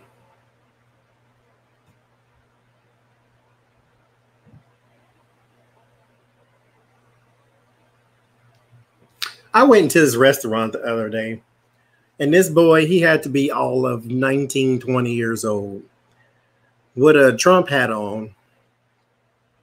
Made me upset. Sad, I would say. That this is why we will never be rid of racism. Not that he was a racist, but we will never be rid of it because you keep teaching your offspring how to be people like that. And we don't need any more people like that. Not in this world, not for the sake of progression, not for the sake of all that is holy. We don't need any more Trumpian-like people. And so for you to be 19, I mean, he was zit-faced in the whole bit, not to talk about, you know, people with bad skin, but, you know, he was a kid. And he probably wasn't even 19. I know you have to be 18 to work here. I don't know. He was a child. And I just think, God, here's a whole nother 60 years of a person who thinks Trump is okay. 60, 70 years of a person on earth in this country with voting privileges who thinks that Trump is okay. Like, stop teaching these kids that this is normal. That's what bothered me. You walk around with his hat on. Do you even know what that means? Do you even know where that comes from? Make America great again. Do you even know? You weren't even born when people first heard that. And there you go, which is like like at some point, can people stop raising kids to think that this is okay? You can raise them to be Republicans. I won't, but you could. Fine. But Donald Trump is not normal, even for Republicans. So stop teaching your kids that this is okay to think this way. This is okay to be this way. This is okay for a person to be standing in a room with you spouting this kind of stuff and you don't say nothing or walk out. Like, that's not all right. And you're a child. Not only are you a child, but you're a child at work. So for the sake of your business, you should probably take that off. But Lord Jesus. Defunding the police. We'll talk about that on Sunday if they want to. I'm interested in to see what we all get if we want to do that thing. But oh Lord, I just like at some point stop raising kids to think that's normal. If, like I say, if you want to raise them to be Republican, Christian, religious, I should say, not picking on Christian, religious, fine. That comes with its own set of weird beliefs. But Donald Trump, even to Republicans, is not normal. And for your 16, 17, 18, 19-year-old child to walk around with this MAGA hat on, that he has no idea even what that means, that's just goofy to me. And then when I see that, not just as a Black person, thank you, Sajin. When I see that, not just as a Black person, but just as a person outside of Trump politics, I judge you. I do, to be honest. Because something in you was okay with putting that on your head. And that thing that's in you that made it okay for you to put that on your head is what I have a problem with. That you see nothing wrong with the way he is, to the point to where y'all took your money and you bought a hat and you put it on. And not just a hat, it was a camouflage hat. Trump knows nothing about camouflage, knows nothing about blending in, knows nothing about the military. And you put that hat on in support of this person, and I don't understand what your parents told you to convince you that this was all right. And then you had work. Like I said, take that off.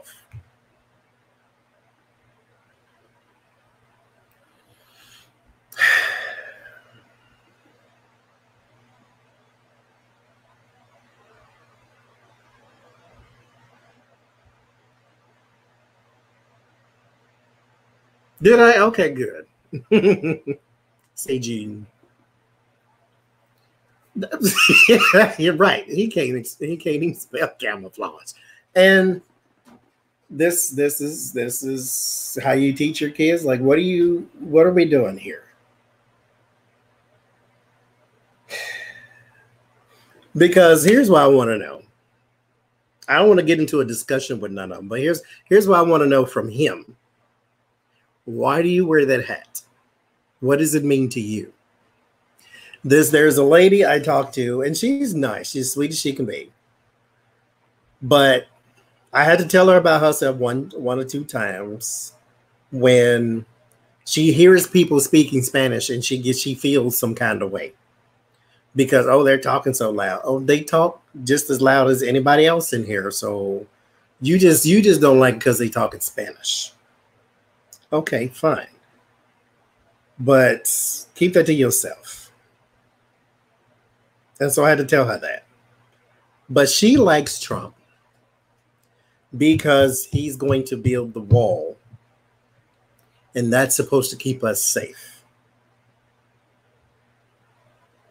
So at least I know where she's coming from, because you can dissect that and say, well, she believes anything. You know, I got a spaceship in my broom closet over here that I'd like to sell her too. So that type, she will believe that because she is in line with party politics. She's brainwashed, blah, blah, blah, blah, blah, you know, internal racism, all this type of thing. So I get it. I get where she's coming from, and you can dissect what she feels. Because she's 67, 60 something. And so her ideals are pretty much set. Like, this is the way she's going to think from now on. She's Republican. She's religious. She's older. She's done with changing who she is. Okay. But this boy was all of 17, 16, 19 years old. Something teen.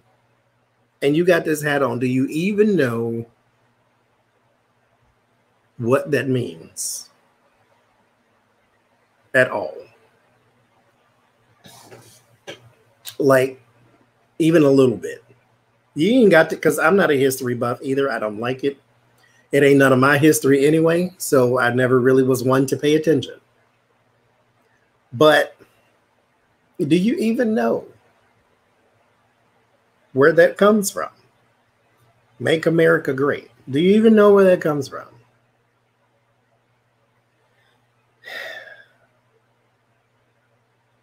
Jesus Christ.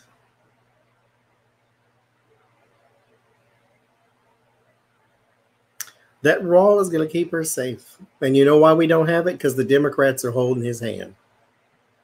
That's what she told me. Said it out loud, too. That's what she said.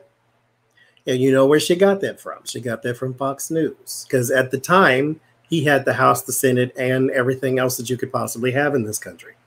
But they blamed it on the Democrats that he was moving too slow and that he was actually stealing money. And they didn't say that part. So they blamed it on the Democrats. And then she walks around with that belief. Yes, exactly. A Christian should not be racist. But when you have a problem with someone speaking Spanish, it ain't like they were standing right next to her. And yes, they were loud because they ghetto too. Okay, fine. But they were not standing right next to her screaming. They were not next to her talking. They were on the completely opposite side of the store, which, like I said, they were loud because you could hear them. But you're standing in front of me having a conversation. I can hear you, you can hear me, so they're not bothering either one of us, first of all. Second of all, ain't either one of them talking to us, and we ain't talking to them. So who cares? As long as they ain't tearing up nothing, I don't care, because that means I'd have to go clean it up, and we ain't doing that. So what problem do you have with them coming in here speaking Spanish? Oh, it's the Mexican and the Spanish part is that you have the problem with. So yes, she does. She is racist. I mean, just call a thing a thing. But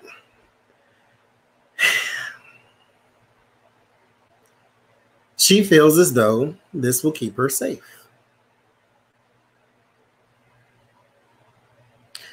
And he wants to make it greater. Oh my God. You failed on the first part. So you can't keep it, you can't make it greater if you didn't achieve the great part. You made it worse. So now you should be trying to make it great. Lord, have all the mercy. Yes, everybody does. Well, everybody down here, because we're a country. That's how we talk. The more enthusiastic that loud is ghetto. That's how we talk. Now, if ghetto to you is a negative term, then okay, fine. Then loud is not ghetto. But to me, it's not negative, so that's why I said it.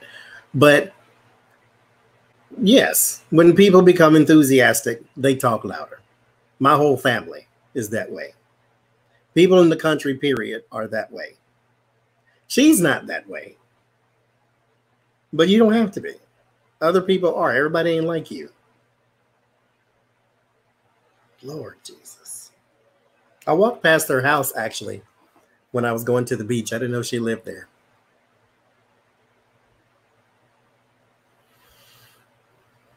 Yeah. But okay, we didn't have that conversation, but I do feel as though she would be one of those people who believes the earth is flat. I do.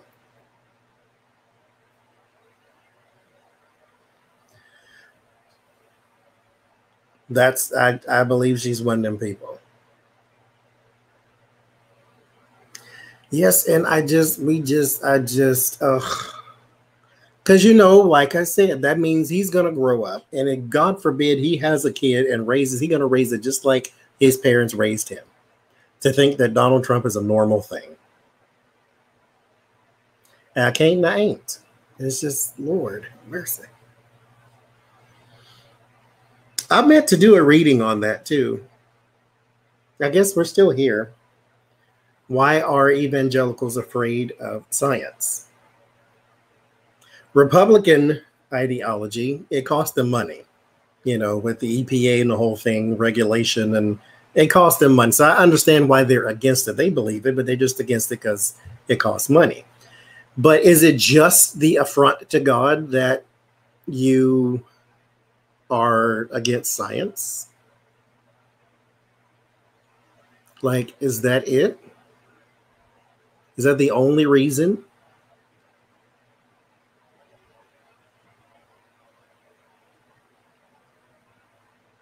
Like, I didn't understand. I had a guy. I told y'all this story before, but I had a guy who came up to me. I was wearing, I wonder if I have it, my box of trinkets.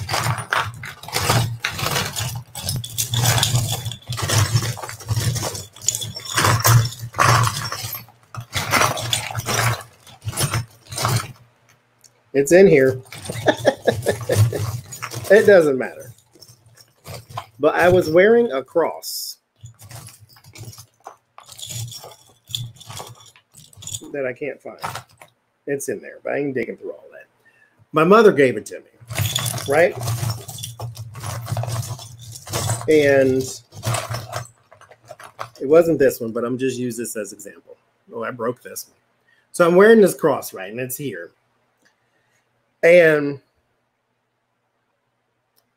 like I said, my mother gave it to me. So me and her, we both like jewelry and sparkly things. And so he asked me, is that your belief or is that just jewelry? I said, it's just jewelry. And then he says, because he was apparently the opposite. He grew up not being religious and then got older and then became religious. I grew up religious and got older and then became not religious. So he says to me, where did I come from? As in, who created me, the whole bit. And I said, my parents. And then he said to me, no, you didn't. And everything in me was like, because I'm at work, so I got the name badge on and everything. And so this is not even a conversation they encourage us to have, first of all. But I don't need to be rude because I'm representing the company right now. So everything was like, okay, edit that out. Edit that out. Don't say that. Edit that out. Don't say that. So, because I want to say a whole bunch of weird, very bad words. And so I said, yes, I did. And he says, no, you didn't. And I'm like, okay, are we going to go back with the, I know you are, but so am I thing. So I said, well, where did I come from? He said, God made you. And I'm thinking to myself, I believe in God wholeheartedly, absolutely. But as an older man that was talking to me, you got kids.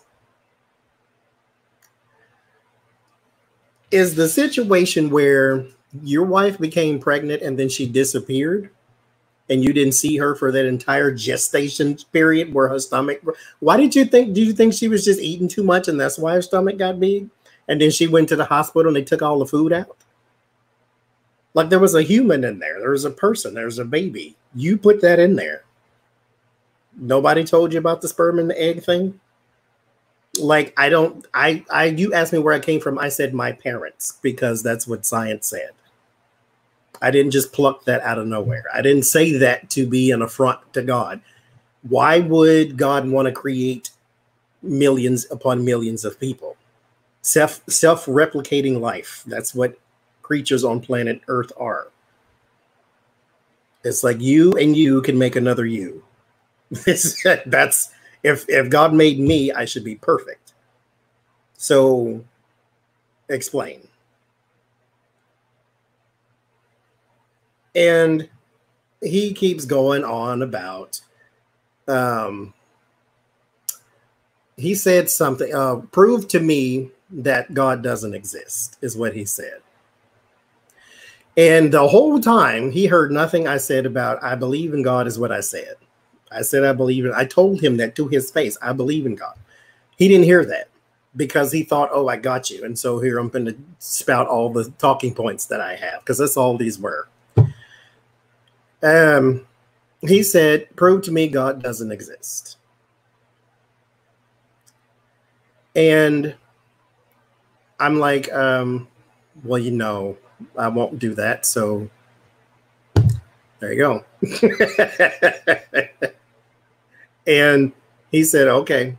And then he moved on because he had a line of people behind him. And so I'm thinking the whole time, I have to prove to you that something that's not there is not there. So are we going to take a field trip to heaven and then I'm going to pull back the curtain and say, oh, look, he's not there? Like, you didn't hear the I believe in God part. You heard that I was not created by God. That's what you heard. And so then the whole system, apparently, I don't like. So if he doesn't believe in, did you eat your baby? But see, okay, maybe that's what he thought happens. He doesn't have to carry it. But I am pretty sure at some point that somebody had to teach you how babies get here. You're in your 50s.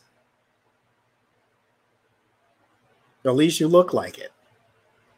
At some point, somebody had to teach you. They taught me when I was in the 5th grade. So somebody had to teach you how babies get here. And if they didn't, I'm not about to teach you standing here at this checkout line. Like, I don't understand. We live in the age of Google. You can look this up. I didn't make it up. I'm not the spokesman for, atheism. No, you can look this up. Is it just because of God? The reason they don't care for science and facts and things like that? Is that all it is? Is it something else? What's this then?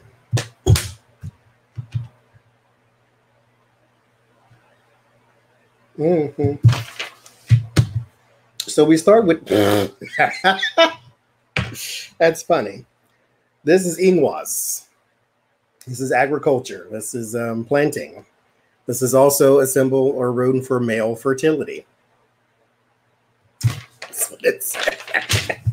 There's one for female fertility too, but this one is for male fertility. Blocking. This is Isa. So this is about ice and something that's an obstacle. Frozen. And then you have Unyo. Unyo is about spiritual rewards.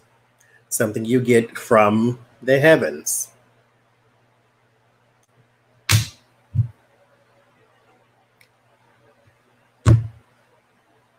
I swear I picked them at random.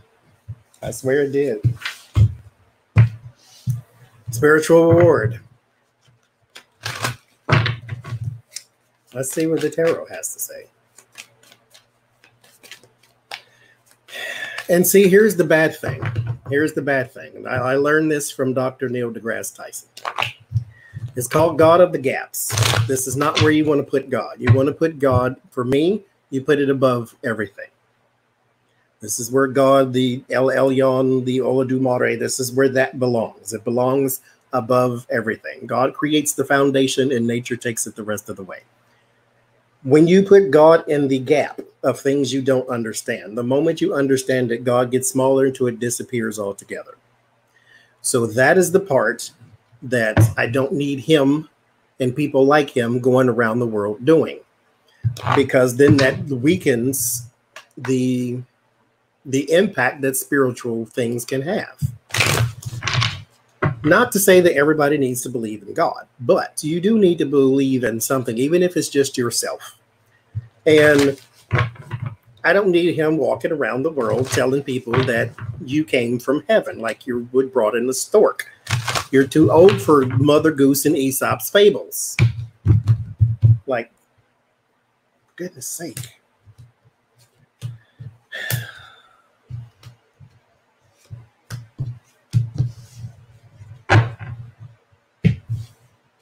Tell it to your mama.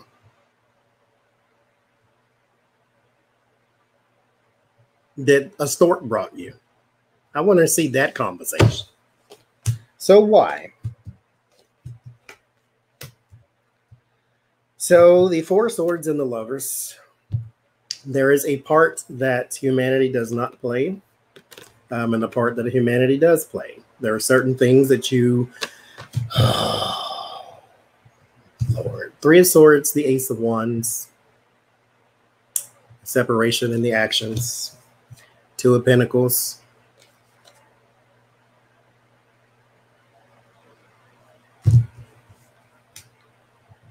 Okay.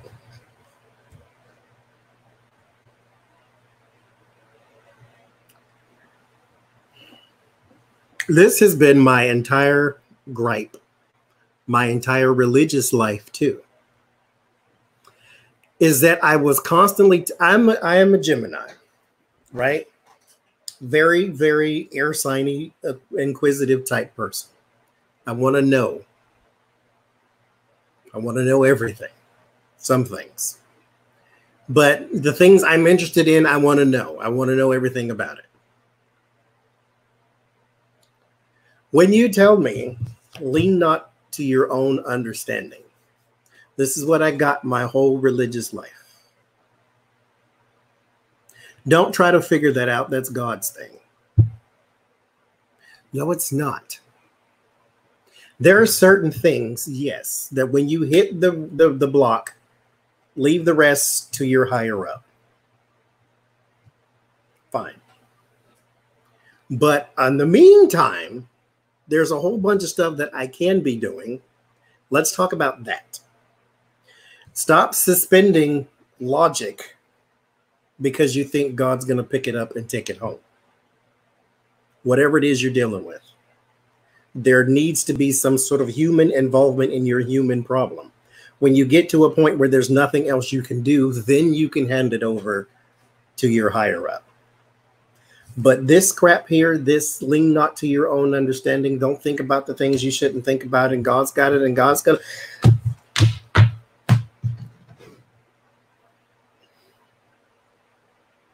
There used to be another thing. That God's not going to put more on you than you're able to bear. That sounds nice, but it's false. Well, no, let me say it this way, because you can carry that belief. There's nothing wrong with it.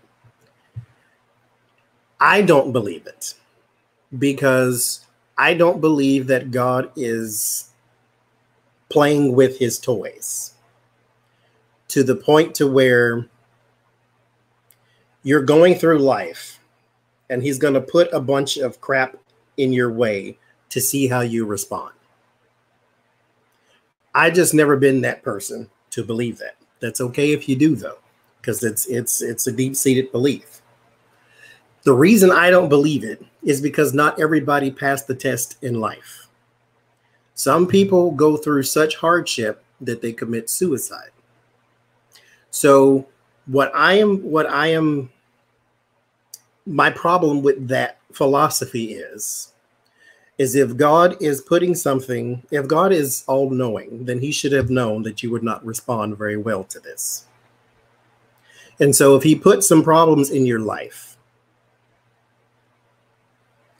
just to see how you would respond, knowing how you would respond, and then you fail in your test because you couldn't handle it and then you killed yourself, then what? Were you just not strong enough? Where was God just being a little extra mean that day? Like, make that make sense to me. And then when I bring this up to somebody of a religious nature, pastor, whatever, and then I get lean not to your own understanding, I don't understand anything. That's why I'm leaning to you. And then you tell me, don't try to figure it out. This is God's thing. That doesn't make any sense. Because if we're free to choose, then why is he putting obstacles in my life? And so I would have to constantly tell people, no, this is not a God's test. This is life. It happens to everybody. And so you're going through these things. Yes, God can give you strength and help you through it, or not. God answers all prayers. Sometimes the answer is no. So, but this is life. This is not something that happens exclusively to you. It happens to everybody. So I just this whole thing of spiritual rewards, and it's God has got it, and God's going to do it, and da-da-da-da-da. And another thing, the devil is alive and well. I can't stand that either, but people who going through hard times, oh, the devil's alive. Oh, the devil's busy today. I thought the devil's defeated. Didn't Jesus defeat the devil? Okay, how is he alive and well at the same time? And then when I ask, I get lean not to your own understanding. So this is why you cannot believe in science. Because it goes up against your spiritual rewards. It goes against your spiritual rewards. And this is why you get this. This is imbalance. This is like struggling to be balanced. And so the best way for them to, in the Two of Pentacles, okay, I'm going to take you through at least the Ace and the Two. The Ace of Pentacles is a new opportunity. New opportunity, as in your life is doing this. It's even kill. And so you have a new opportunity. So now it's not balanced anymore, right? Are you with me? So now it's not balanced anymore. That's what this is, because there's now something else to deal with. So what you have to do, or what you should do is learn how to balance these two things. It's not impossible. It's called life. Learn to balance these new things. Say, for instance, you don't have a job. You get the new opportunity. So now you're unbalanced. And that means that the free time, not that it was necessarily enjoyable free time because you were looking for a job, but the time you had before is now different because now you have an obligation. You have the job. So now your stuff is off balance. So now you need to learn how to balance it, how to make life make sense again. That's that example. So in this card, you need to figure out how to balance this. That's it. You see, they are even different heights. Learn how to balance this. It is not impossible. This is life. People do it every day. What this spiritual rewards is telling you is let God do it.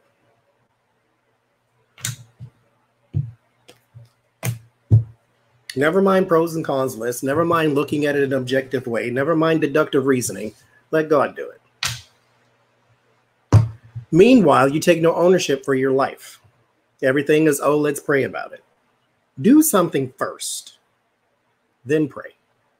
Pray while you're doing it, but make sure you're doing something too. If you need a job, God can bring a job to you, yes.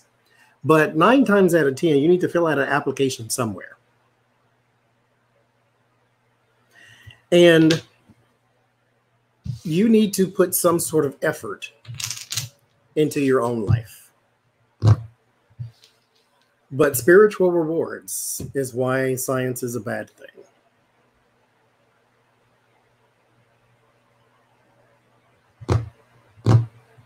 So there you go.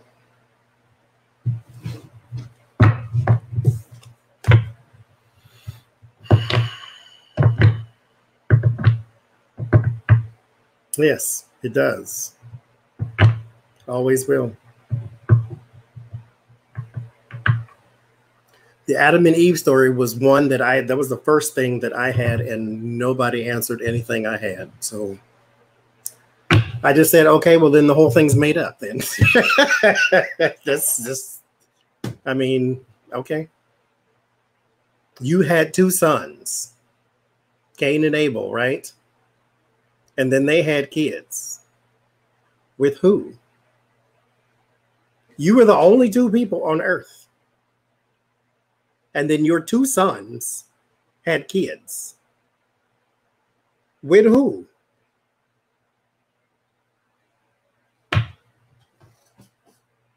God did some sex change work, and one of the sons was apparently a woman. I don't know.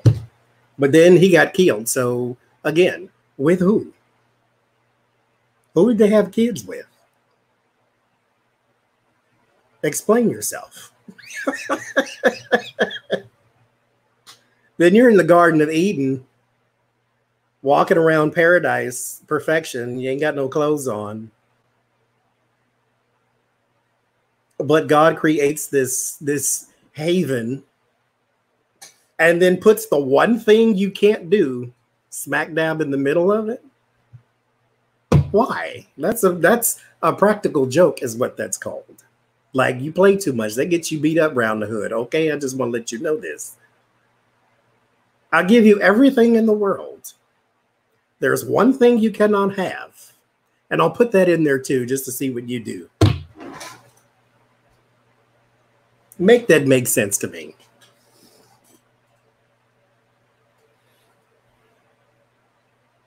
Make it make sense. And that's another thing, Mary. Don't take it literally. Why?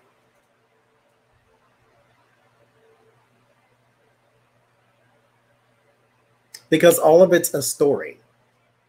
That's why. But since all of it is a story, don't teach it like it's true.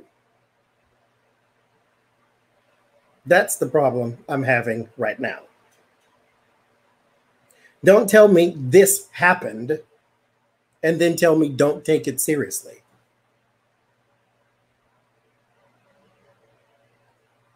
Because it's one of two things.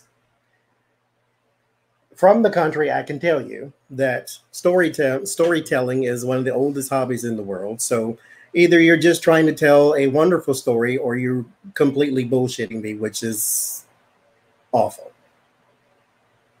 Don't take it literally. But this happened. The whole world flooded, and this man put 2 of every animal on a boat that he built in the middle of the desert. Where'd he get all these trees and wood from? Okay, fine. It's an allegory. It's about, I love that story, me personally, because it talks about God's protection and provision for something that is charged in your life. So if there's a certain destiny, certain fate, certain whatever that you want to do, there will be divine protection for it. There will be some divine guidance for it, like me and my tarot and my spiritualization. There's some protection for this. There is some guidance to this. I took to this well. I took to this easily. Okay, that's my Noah's Ark story, that there was some provision in Noah's Ark. Let me go here. This is my channel and do what I want to do. Noah's Ark is a story that I like because of this reason. He's in the middle of the desert building a boat. Ain't no ocean, ain't no lake, ain't no sea, ain't no stream. But people are walking past him like, Noah, what are you doing? I'm building a boat because it's going to rain and flood and everybody's going to die.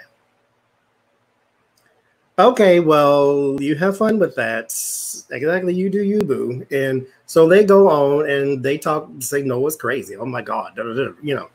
And so he's still building.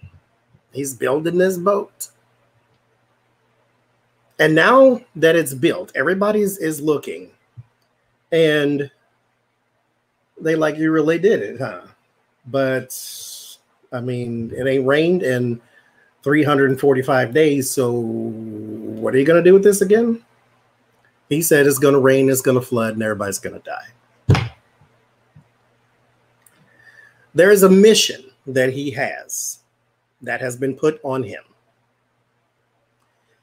And he got the strength to do it, even though he was like 700 years old. He got the strength to do it. He had everything that he needed to do his mission.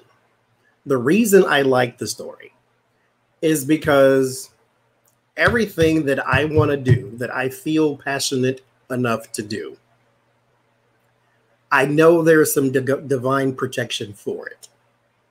There will be some divine help for it, that God will be with you in this thing that you're trying to do. That's why I like the story. The story itself is hogwash. You don't have CNN or the Weather Channel. You don't know the whole world flooded, first of all. Second of all, you did not put 2 of every animal on there. All you did was put 2 of the animals you had on there. So that's, I'm just saying. And then the water recedes and then you keep going and blah, blah, blah. So this is my problem with the don't take it literally. Don't tell me that it's true and I will. I won't take it literally. Now, I never have because, again, maybe I'm too logical to be spiritual, and that's part of the problem sometimes too. But when you tell me something like that happened, you have to explain to me how he knew that. How did this happen? Why did this happen? God was upset with his creation because everything was all debauching and horrible, and everybody's a sinner and everybody's gross, and there were kids there too. I mean, everybody wasn't a grown person.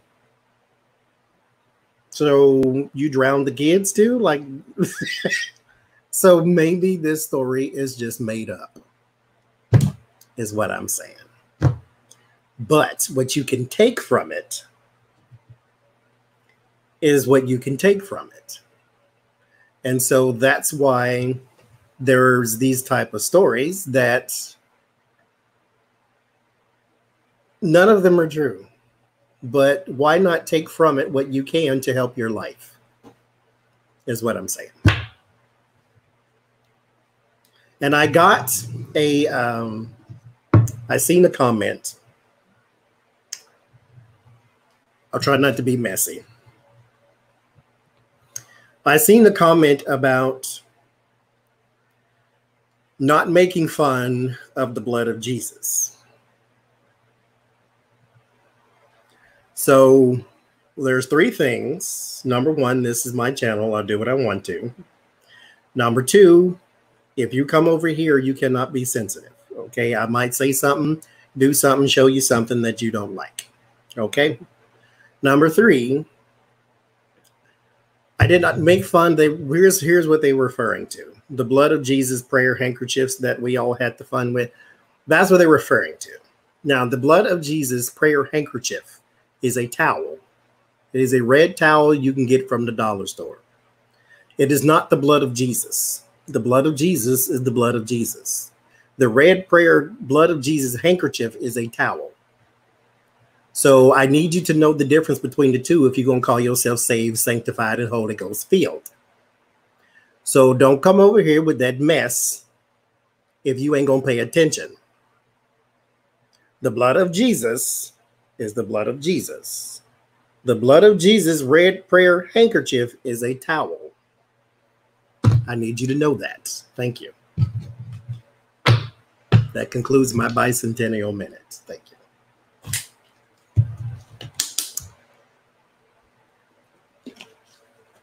Start your own YouTube channel. Call it the blood of Jesus and then talk about blood of Jesus every day. And then Google the origin of that story while you're at it. Okay, I just want you to know this. Don't start no mess. I got saved too. I know what I'm talking about.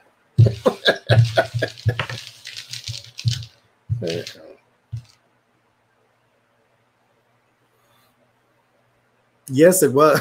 But I thought I'd say it. You know, that's all.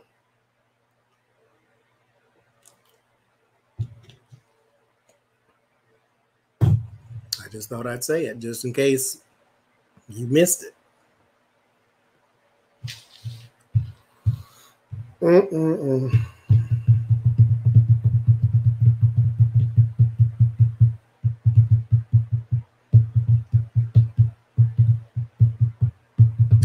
See, here's the thing, CB. I don't know anymore. So here's the signs, right? I think I remember them. Mitt Romney being the new leader of the GOP. I'm going to say, go on the record and say that has happened. The massive protest. They have been happening since January, right? But this one is different. This one has a whole different kind of life. So I'm gonna say yes. Here it is. We have massive protests and the new leader of the GOP. So the signs are those two.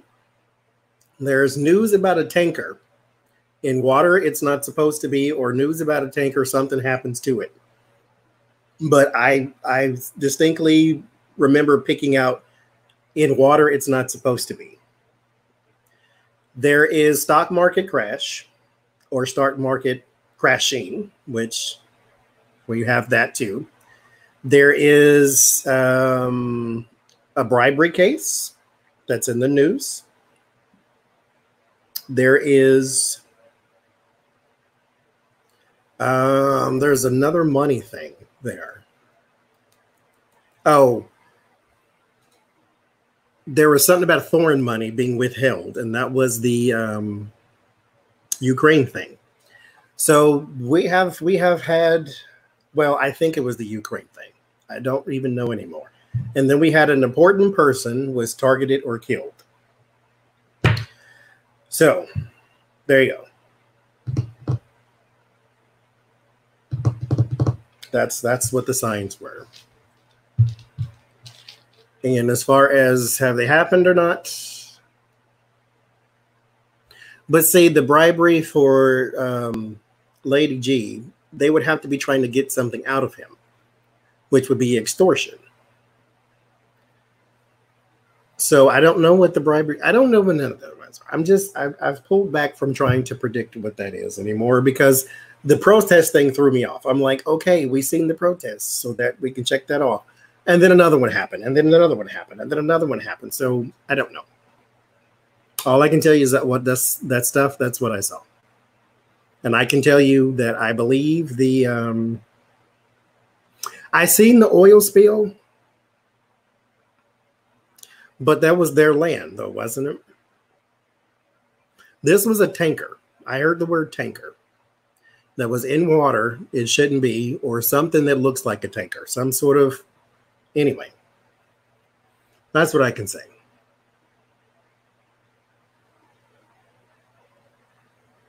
Yes, and then 45 and that girl, they were having problems in public. Not necessarily split, but they were having problems in public. Like we could see some sort of rift between the two.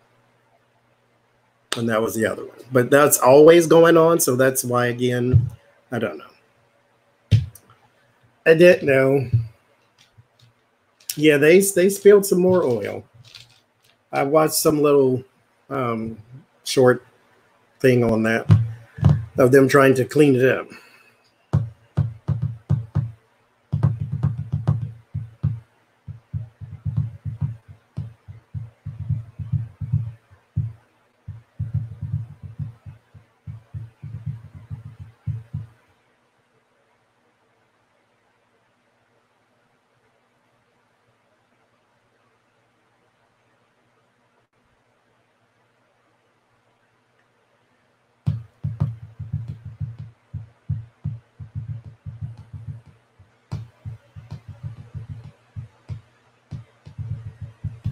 So we'll see.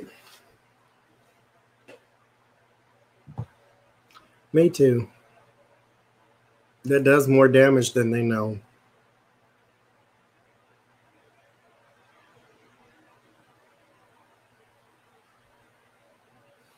That's what I just did, Mystery. I actually done that reading in the past, and this is why I have given up on that. So I don't know. I don't know.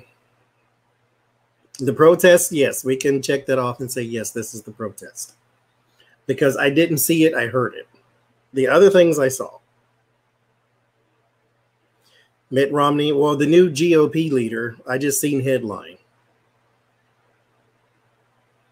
No, that would be worse than driving on the ground. Because now you crash and then fall instead of just crashing and getting out the car.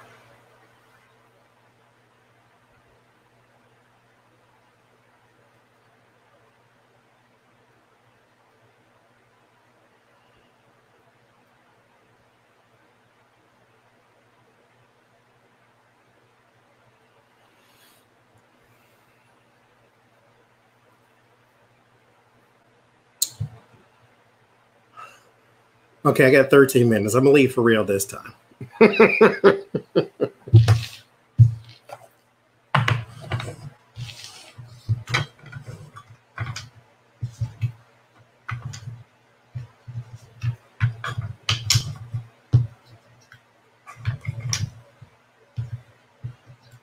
Yeah, that was it. That's why I say I don't know. And I thought the only things left was the protest and Melania and him having problems. And when you look at the list, I guess that's true, but I don't know.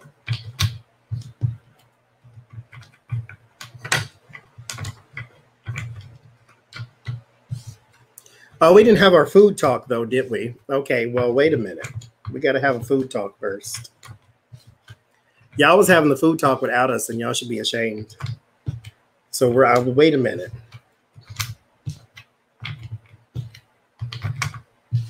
Let me put all these dominoes back in. Yeah, I ain't even going on. Sharon, I ain't even going there on that one. So, okay, I'll be right back, y'all.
Thank you, Cheryl. No, I'm not bringing you donuts. No, I actually got a. We got 10 minutes. I got an air fryer the other day, and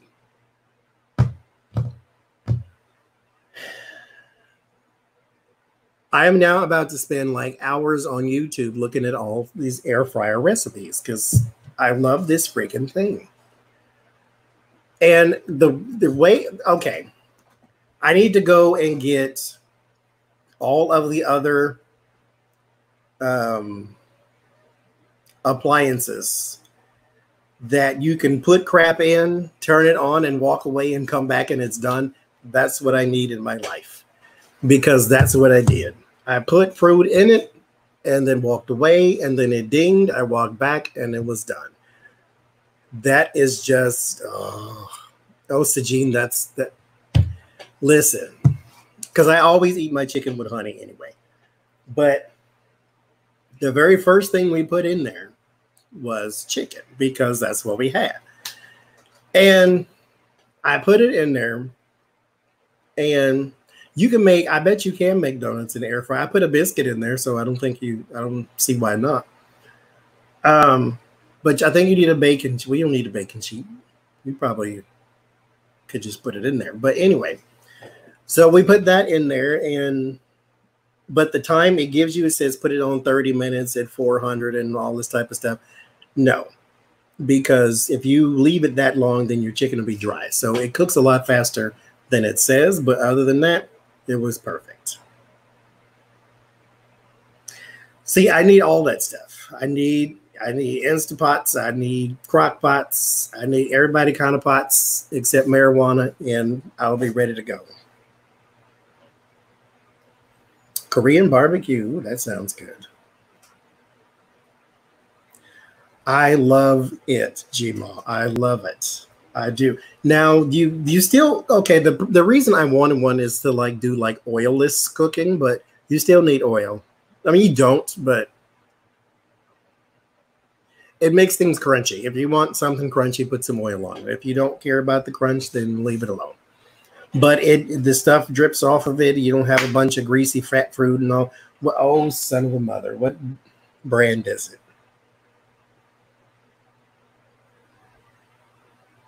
I don't remember. I don't remember. I don't remember. What is the name of it? I don't feel like getting up to go look at it, though.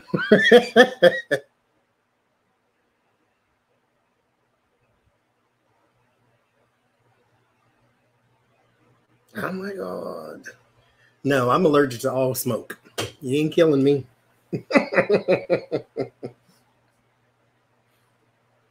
Right? That's what I want to know. Who cook it and where am I going right now?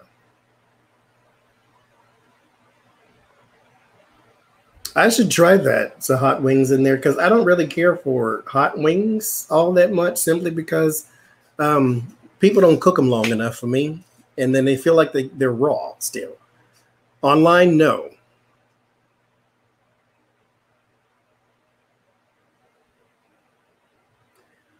What is the name of that darn brand?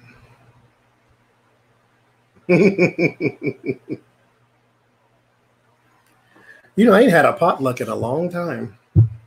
I was always very,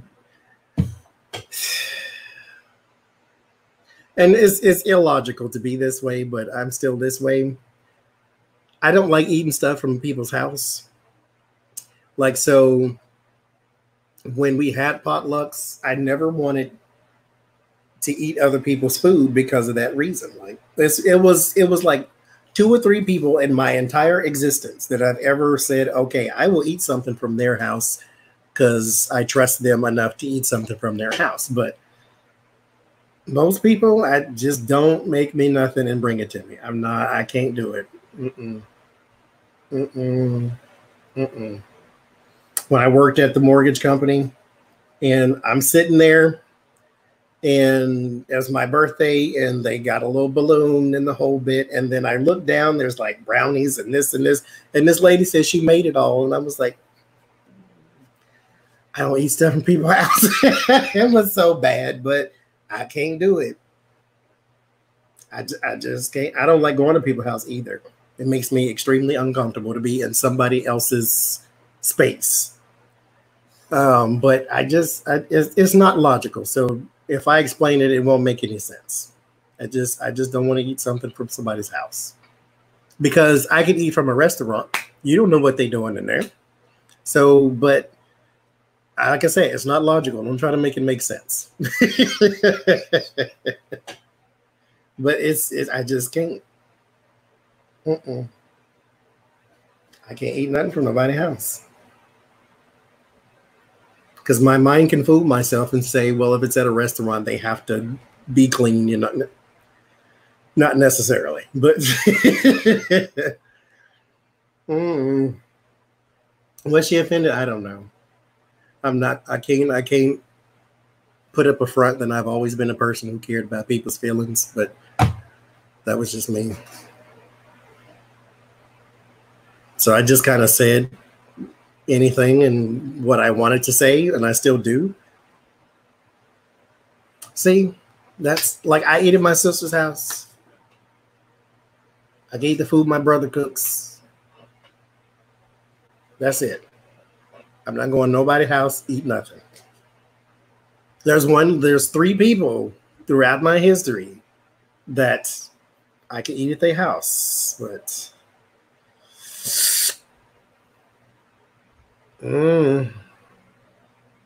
everybody else, I can't do it. And these are people I knew.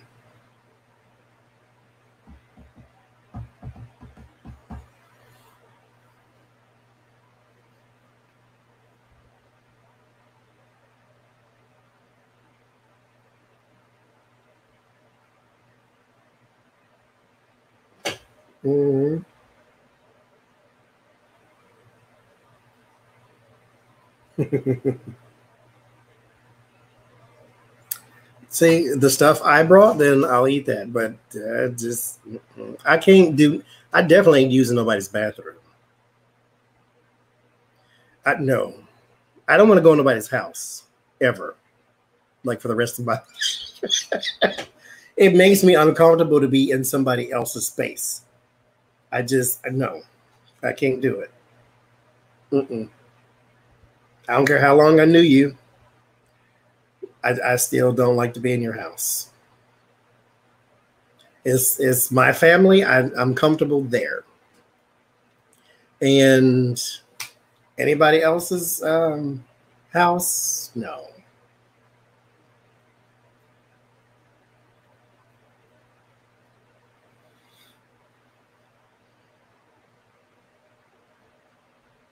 Mm-mm. I was easy to raise. I was the baby. At that time, they just gave me everything. But I didn't go spend the night at people's house either. It's like I know what I want and I like what I like. My mama fed me, so that's where I ate. We didn't go out to eat. We went to the buffet every now and then, which I don't like.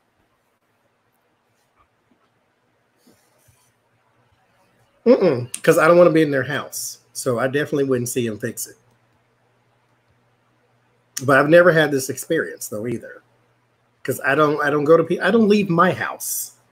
Like I don't like going outside. Like when you see me go to the store, that's the only time I ever go outside. And then when I go to the PO box, then okay, I'll go outside. But outside of that, I'm not leaving this house.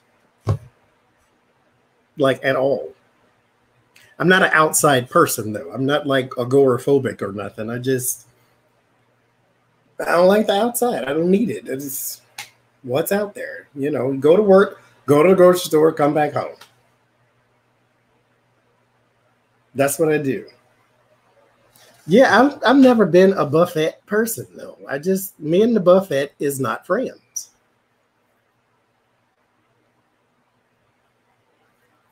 Hi, Coleon. I don't want to eat with the community. Like I don't want to be at the trough with everybody else and you picking over the chicken nuggets and carrying on. Like that's just I don't want to go to the buffet. Yeah, don't have no dirt. I've never seen that. I don't want to watch that either. The only thing, the closest thing to being grossed out was I seen a lady making um, chicken. Well, she was making a sandwich and she had a bunch of different meats and one of them was chicken. And she touched raw chicken and then touched the cooked chicken without washing her hands. And I was like, oh my God, you got salmonella. Somebody helped the baby. She got salmonella. Okay, that part I was grossed out, but see, that's the thing. It's not picky. I just like what I like. And I coincidentally liked everything my parents liked. So when they cook, I ate, except liver and onions. You take that mess and put it in the trash. But everything else, I ate what they ate. It wasn't like I had, I can't have my food touching and all this type of jazz. No, that wasn't me. You put all my food in one bowl. I'll be fine with it. That's how I eat now. I like everything mixed in together. So I was never one of them people who had a special diet. I mean, I'm fat, so I don't really pick out food to not like. I just don't eat weird stuff. Don't give me no rabbits and frog legs and stuff people ain't supposed to eat. You don't see them on who got a frog farm? Nobody. But some people got cows and chickens and turkeys and chickens and stuff. But you ain't walked past nobody farm and seen a bunch of frogs out there and say, oh, we about to harvest these frog legs on Thursday. Make sure you come by. We take EBT. Ain't nobody ever said that to you ever. So no, that's nasty. And snails and carrying on. Ain't nobody ever did that. But you can go walk around and you will see a pig. You see a chicken, see some cows, see a turkey. That's what I eat. That ain't picky. That's regular stuff. And then I eat all the vegetables.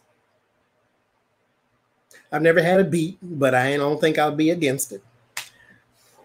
My parents ate beets. I just never did because they never gave me none. So that's just wasn't my thing.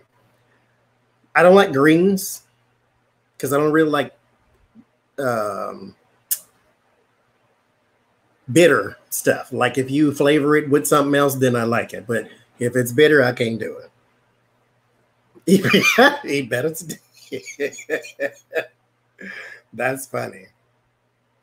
Yeah, I'm not walking around and seeing no weird stuff though. If you got squids in no, if everything looks slimy, then I'm not eating that day.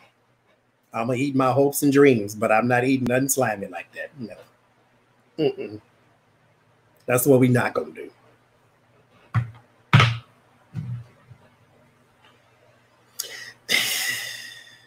I don't really care for, but see, okay, I like sugar, and which is bad for you. But that's why I don't like collard greens and mustard greens and green greens and like I don't really like that because it's not sweet.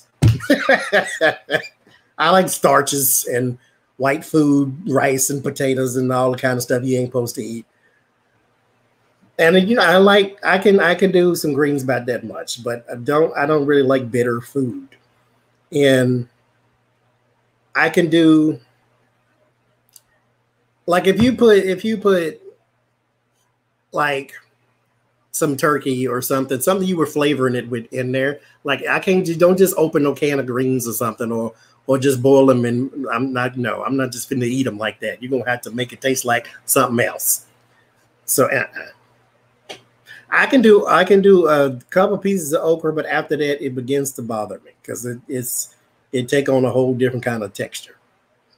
And so I can do fried okra. But okra's not bad as long as you don't overcook it, then all the slime won't come out. So it's not bad because we used to eat a lot of gumbo. And so well, a lot is over exaggeration because gumbo is expensive. But we did though, because they like that kind of stuff. But I can eat some okra as long as you don't overcook it, because then it's slimy. But when you put it in your gumbo and it's overcooked, everything is now slimy. So you got to be careful with your okra.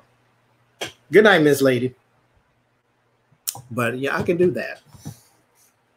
Fried okra and bacon grease. Bacon grease is good for everything. My father used to put it on his dog because the ticks would fall off. I'm like, okay, somebody gonna eat your dog.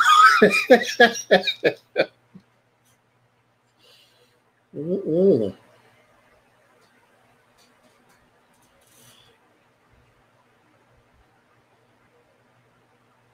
I've never had a fried green tomato or a fried pickle, but I want both. I've never had etouffee though. Is etouffee always with seafood? I can eat okra. I can eat all the vegetables. They don't bother. Well, I don't like cabbage. Cabbage and greens, I can't. I can eat cabbage in an egg roll, but I can't eat it when you just boil it and try to make me eat it. Like I can't. It has a weird taste, and it just was never something I could eat. It's like I can't go to the family reunions and just go to the vegetable section and just eat everything because everything is green and I got to eat the stuff that ain't good for you. Sweet peas got sugar in it. Green beans got bacon in it. But I like those. So see, no, you're not putting crawfish in my etouffee though. But I guess if that's how you make it, that's how you make it. I've never had a fried green tomato, but I tried to make fried pickles one time because I seen them on they change your life. I seen them on the Food Network. And I was like, okay, this looks good. So I don't know how to cook. Well, not well. Let me say that. Change my vernacular. I don't know how to cook well. And so I did it how they did it, but TV magic and all. Dipped it in the thing and then put it in the grease. And then I don't know if the grease is too hot. I don't know what happened, but the pickle was like gone. And then all you had was shell and this little pickle chip in there, and you tried to bite it, and I don't know. I don't know. It just kind of like went up in puffs, and I said, okay, well, I didn't do this right, so I might try it again at a later date. I can try it with the air fryer. That's what I'll do. I'll make a thing. I got some pickles too. I drink pickle juice, so we always got some pickles in here. I kind of like black eyed peas. We had them all the time, black eyed peas and cabbage for the new year, but I never really ate that because I didn't like the cabbage.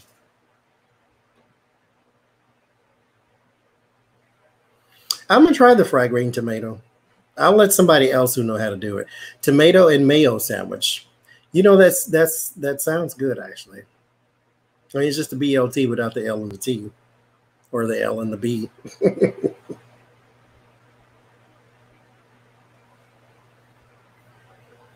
Mm-mm-mm. I like all things tomato though. See, we went over. See, this is y'all's fault. I said I'm gonna do this. Is what I said before I turned this camera on. I'm gonna do a live stream. It's gonna be all of 1 hour. I'm gonna do my little readings and then go on about my business. It's been 3 hours. This is y'all fault.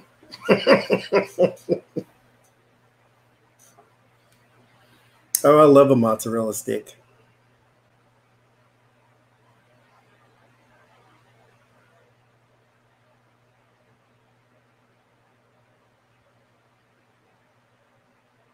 I don't like mayonnaise. I like Miracle Whip.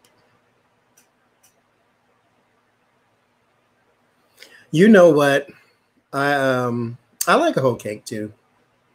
But anything with the word cake in it, I'm probably gonna like it. And you know, it's one of them things.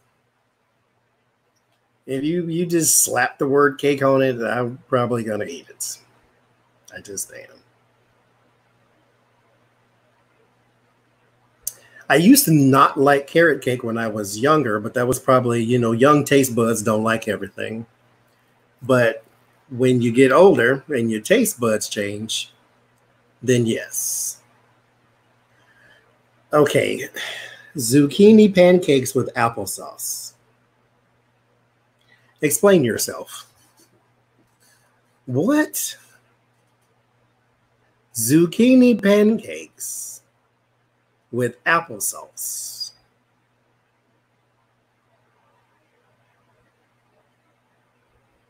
No, I didn't make the cornbread because I didn't get the darn beans when I just went to the store. I can't eat cornbread by itself, so you got to have some beans and rice with it too.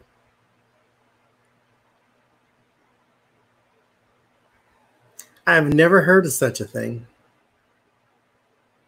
Zucchini pancakes with applesauce. I got some applesauce. They're like potato cake. I love a potato cake. Oh my God. I love a potato cake. But zucchini pancakes with applesauce, though? You know what? I've never actually had zucchini by itself. I had something with zucchini in it. I didn't hate it. I don't understand the applesauce part though. That sounds horrible. Get your air fryer. If I felt like getting up, I'd go tell you which one I got, but I don't feel like it.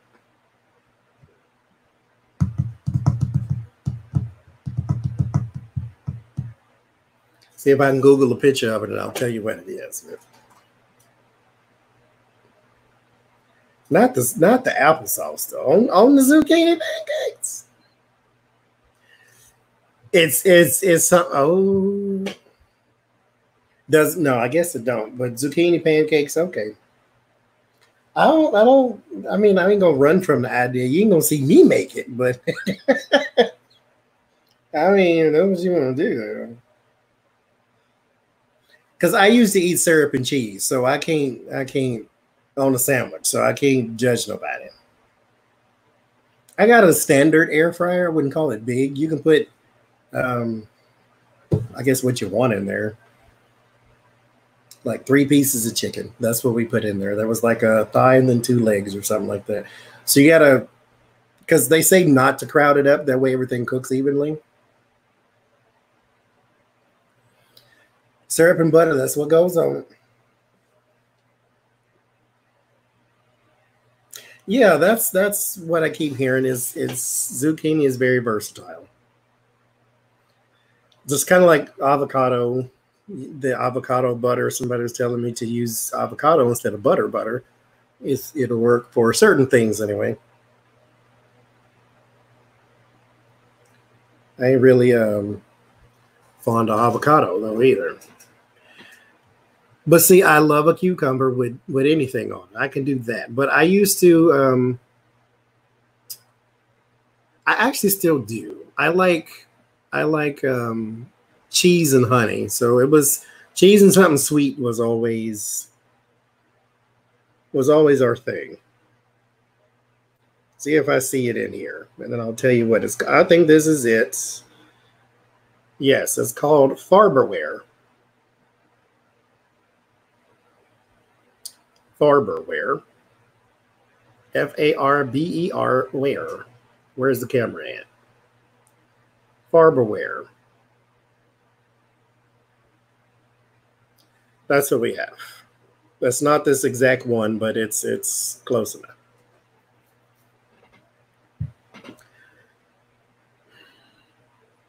Avocado chocolate pudding. Yeah, you said that before. You're going to get blocked from the room. You say that again. That sounds awful. Avocado is a very distinct flavor, and you ain't supposed to mix it with chocolate. It's like putting chocolate on crickets and stuff. You just ain't supposed to do that.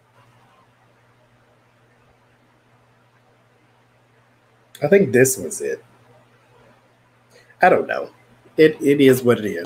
Get whatever kind you want. It's your house. See, Jay, we used to take Jolly Ranchers and put them in. We like to take the top off the dill pickle because having a dill pickle back in the day, you was cool if you had one because everybody had one. If you had 25 cents, you get your 25 cents or whatever they was charging.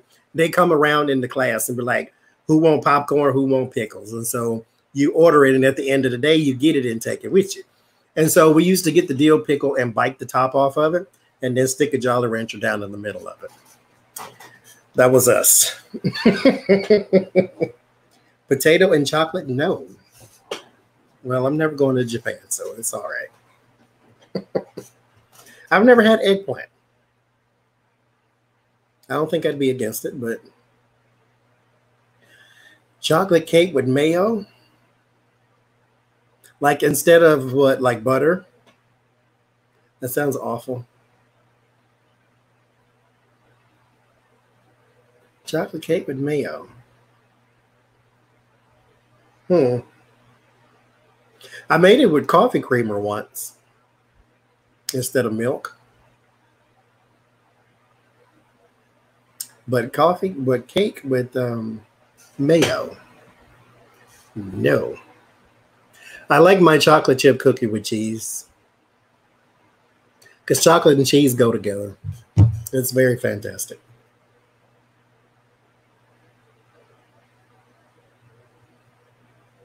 Huh. See, my brother uses a Jello mix or the pudding mix for his, or pudding or something like that. That's interesting. I've never heard of that. The mayo. But does it change? Yes, I'm from Oklahoma City. Does it change the flavor of the cake though, like dramatically? Or at least can you taste the mayonnaise at all? Or do you have to use a certain one so it doesn't change the flavor?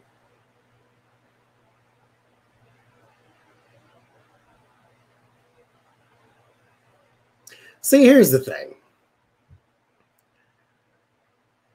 Yeah, see, I heard of that one. I ain't done it, but I heard of the chocolate cake with the sour cream.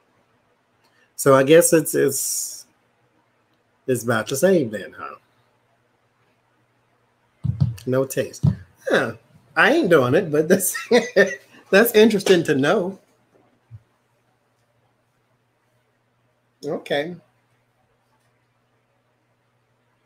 Well, I don't hate it, but I ain't doing it. I don't hate it.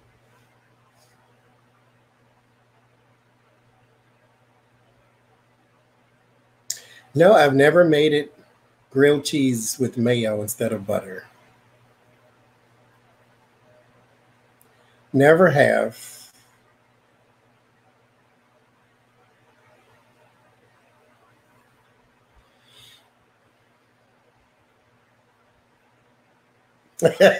Don't tell me what's in it till I'm done.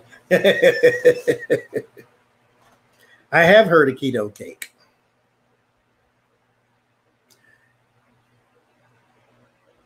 You know what? That's true, J Cat Lady.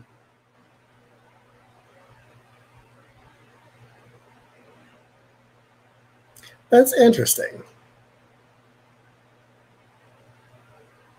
Bye, Death Rat.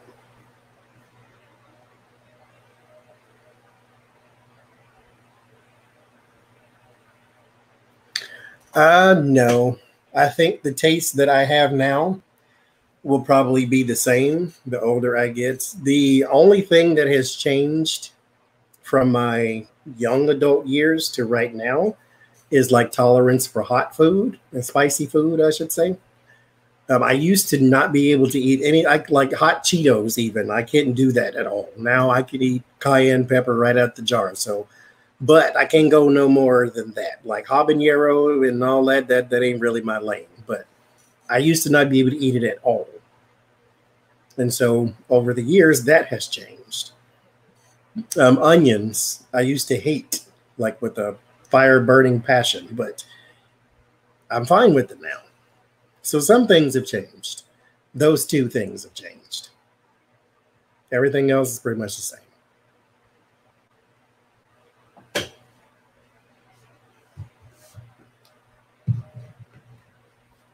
Because we were actually talking to someone about hamburgers the other day, and they were telling me what they like on theirs, and I'm like, I don't want nothing on mine but the hamburger and lettuce, tomato, and that's fine. Don't put no onions and pickles and and egg and all this type of stuff. Like, I don't want all the dough.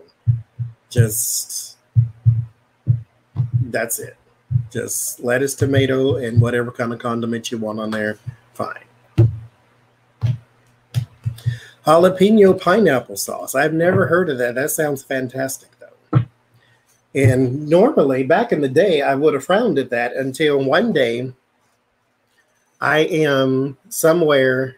Where was I? I was at work, but where was I working? Doesn't matter.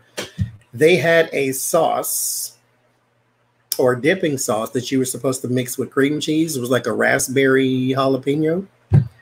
It was fantastic. And so I said, okay, well, open your mind to the other things. And so pineapple jalapeno sounds very good. Hamburger, I've never heard of it. You know, I can do like, okay, if I say, for instance, make a dish and put some cayenne pepper on it, like that's enough. Like I don't want to eat more cayenne because then that will burn the crap out of my stomach too. Cheese and cinnamon roll is fantastic too. 7 p.m. Get out of town. Ours closed at 10 p.m. here. The Walmart closes at 10 p.m., but the Domino's stays open till 1 a.m. So go figure. We actually have a story right now that I was reading earlier. And oh, that's how Trump says it. That's how Trump says it. Okay. That these people from out of town, I think they were from Georgia or something, they were at their hotel and their daughter's blood machine, what do you call it? To check her blood sugar. She has a machine and they were out of strips and the machine wasn't reading the strips or something like that. And so they were trying to go to the Walmart, but it was too late because they closed at 10. And so they pull up and they was like, is it any way possible we could just get some strips? You know, because our daughter's whatever, you know, blood sugar's high. I think it was 70 or something like that, or low, I forget. And so you can't go in the store. So somebody in the store bought them for them and took them out. And so, yeah, that was an act of kindness. Somebody at the Walmart, just the Walmart down the street from here, bought them some glucose strips so that they can check their sugar. So the Walmarts are closing at 7 where you're from? That's crazy. Fried potatoes is much better than French fries. Mango jalapeno popcorn. I've never heard of such a thing, but that sounds amazing. I don't know about the mango part, but it still kind of sounds amazing. Do you make that, or you say you buy that? Where did you get that from? I think that's something I need in this house, right?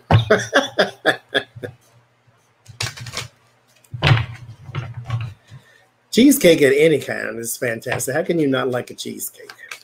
Now, that is one thing that you could probably make any kind and I might eat it. Even key lime. I don't like key lime anything, but that sounds amazing too.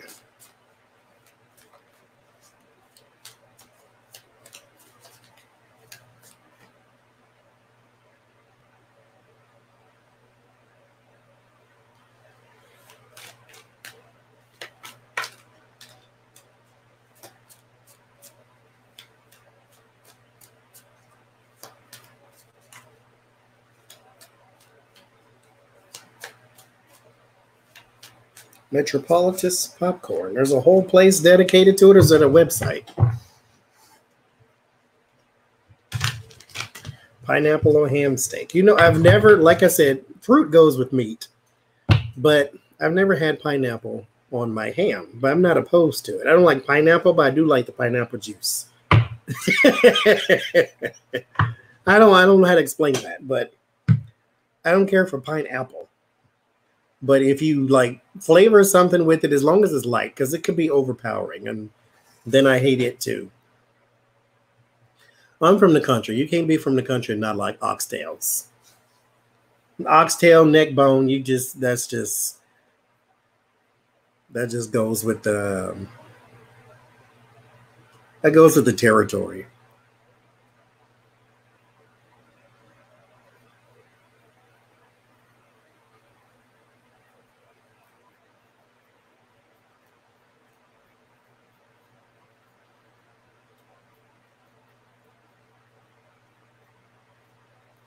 Is Garrett's the one that makes like the mustard powdered pretzel? I'm trying to see that image in my head. I think that's them. Oxtail is basically a bone with some meat in it. It's meat you got to pick out. Like it's like this, and there's like meat throughout it, and it has such a wonderful flavor. Now, I've never been to Mears.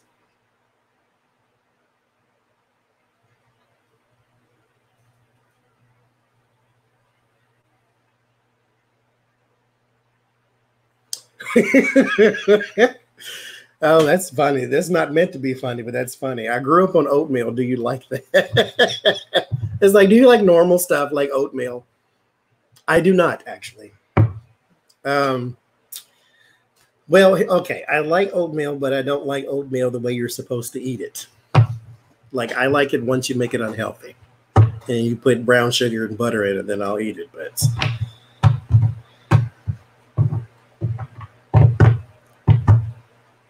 oxtail is nothing like cow tongue. Don't ever compare the two. Are you kidding me? I eat a neck bone however you give it to me. Smoked, not smoked, I don't care. As long as it ain't raw.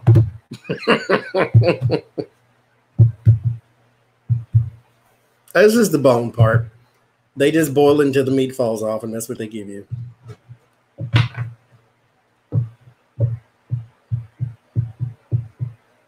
All right, Judy.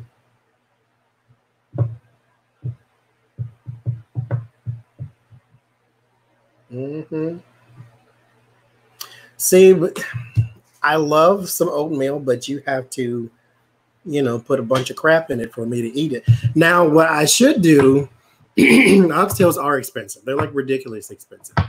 What I should do is try to follow what Dr. Oz, the heart doctor. You go and you get the oatmeal and then put fruit in it, and maybe that helps. So what I was thinking I was going to do was get some blueberries and then get the oatmeal and then like put it in the blender, blend it together, and then like boil it or something. or like boil it first and then put the blueberries. But I need something sweet in there. You can't just give me oatmeal in a bowl and say, here, eat this. That ain't gonna work. Mm-mm. Yes, I need some sugars and some things in the oatmeal. I can't do healthy oatmeal.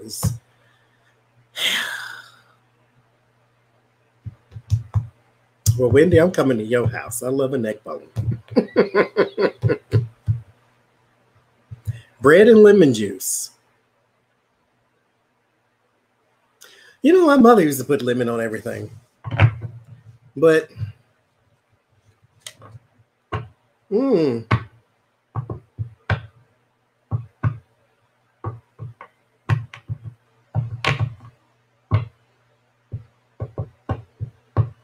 what's insulting? Food? Are you having a conversation we're not having? What's happening?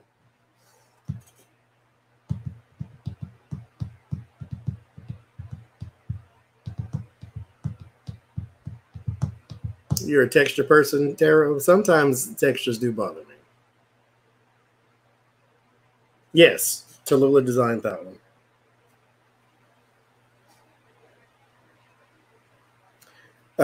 Me, I have not been cooking anyone. I'm a cannibal of all of a sudden. Hi, Adam. Anything? I got another one in here.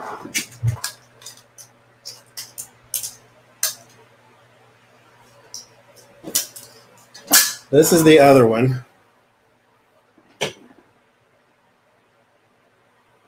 And she made that one too.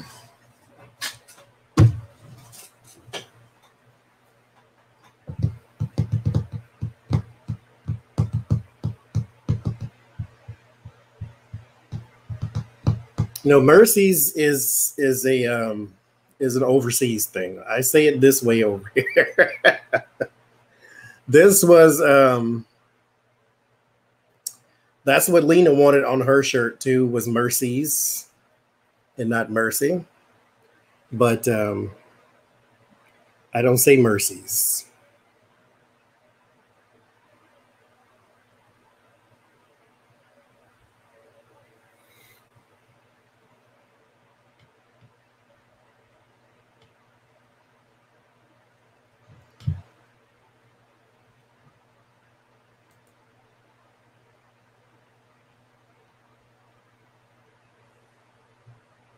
Well, thank you, Kathy. I ordered one too. They taken 200 years.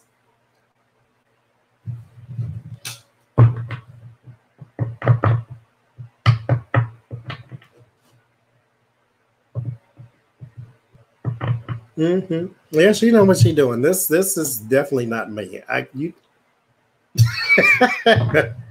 can't do that. That's not my talent.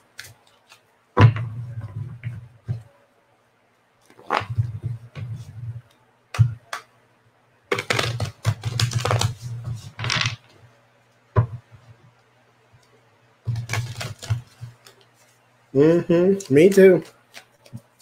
Cream of wheat, Malt-O-Meal. Malt-O-Meal is what we always had. And then Farina. Farina was same thing. Hi, Tingo. Tango. However I'm supposed to say that. I don't mean to butcher it. I don't really like alcohol because it tastes like lighter fluid to me. Is it an offensive name? Oh, Lord. Here we go. What did I just say then? Oh, yeah. Just say hi.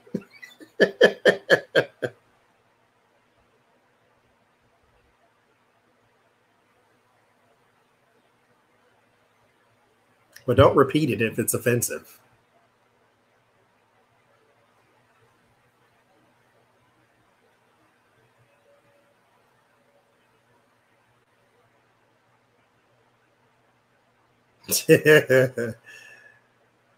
No, Jose ain't came back.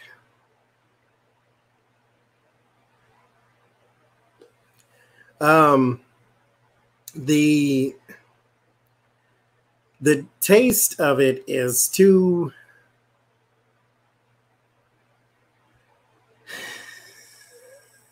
I just don't like the taste of alcohol, period. But if you make it sweet, then it's a different thing. I like anything that tastes like peach. So like peach. Oh, what is it called? It was called Georgia peach. Oh. Well, I mean, I mean, if you can smell it, you can taste it intuitive. That's how people say things taste like crap. If you can smell it, you can taste it. Let the sinuses clog up, and that way you can't smell nothing, you can't taste nothing either. Science. It's science. If you can smell it, you can taste it.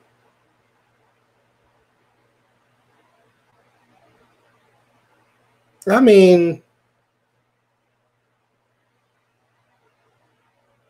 I you know,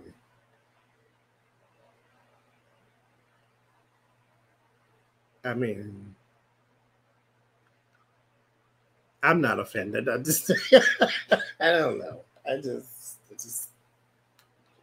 don't know. I'm different, I guess.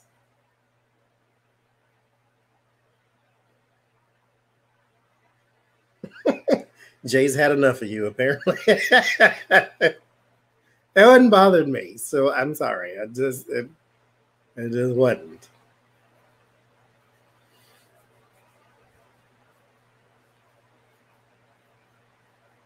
Yes, a foo-foo drink. Yes. That kind of stuff, okay, fine. I don't really like alcohol because it just tastes like lighter fluid. Like,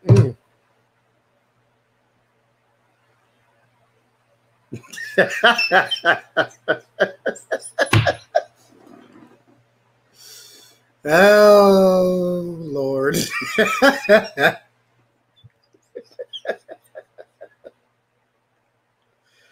Oh, we only attract the best people. We only attract the Lord have mercy, Jesus.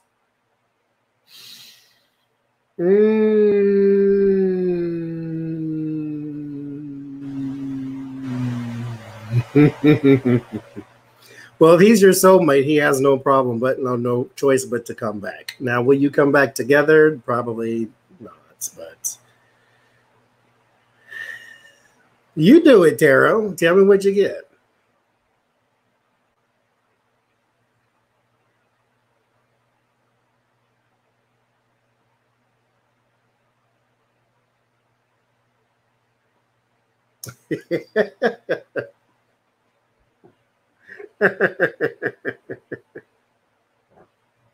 Lord Jesus.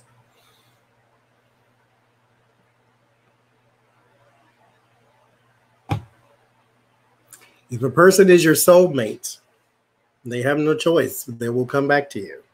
You two are connected. This is something out of your control. Now, a soulmate is not the same thing as a twin flame. A twin flame means that when your soul was forged, you got one half, they got one half. A soulmate is a person that helps you grow throughout life. Yes, I do remember that, Pat.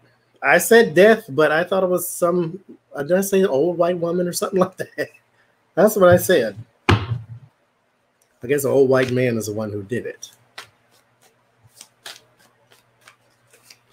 I don't know.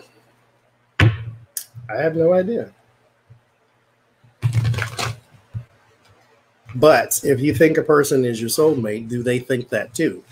Or are you just in love with somebody who does not love you back the same way? Soulmate is what you want. This is the person that helps you grow. A twin flame is usually somebody you're going to have to chase anyway.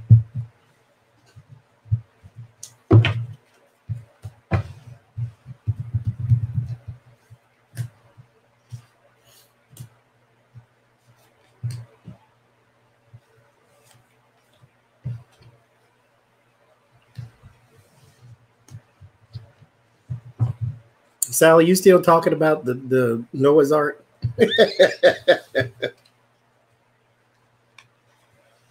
Oh, Lord.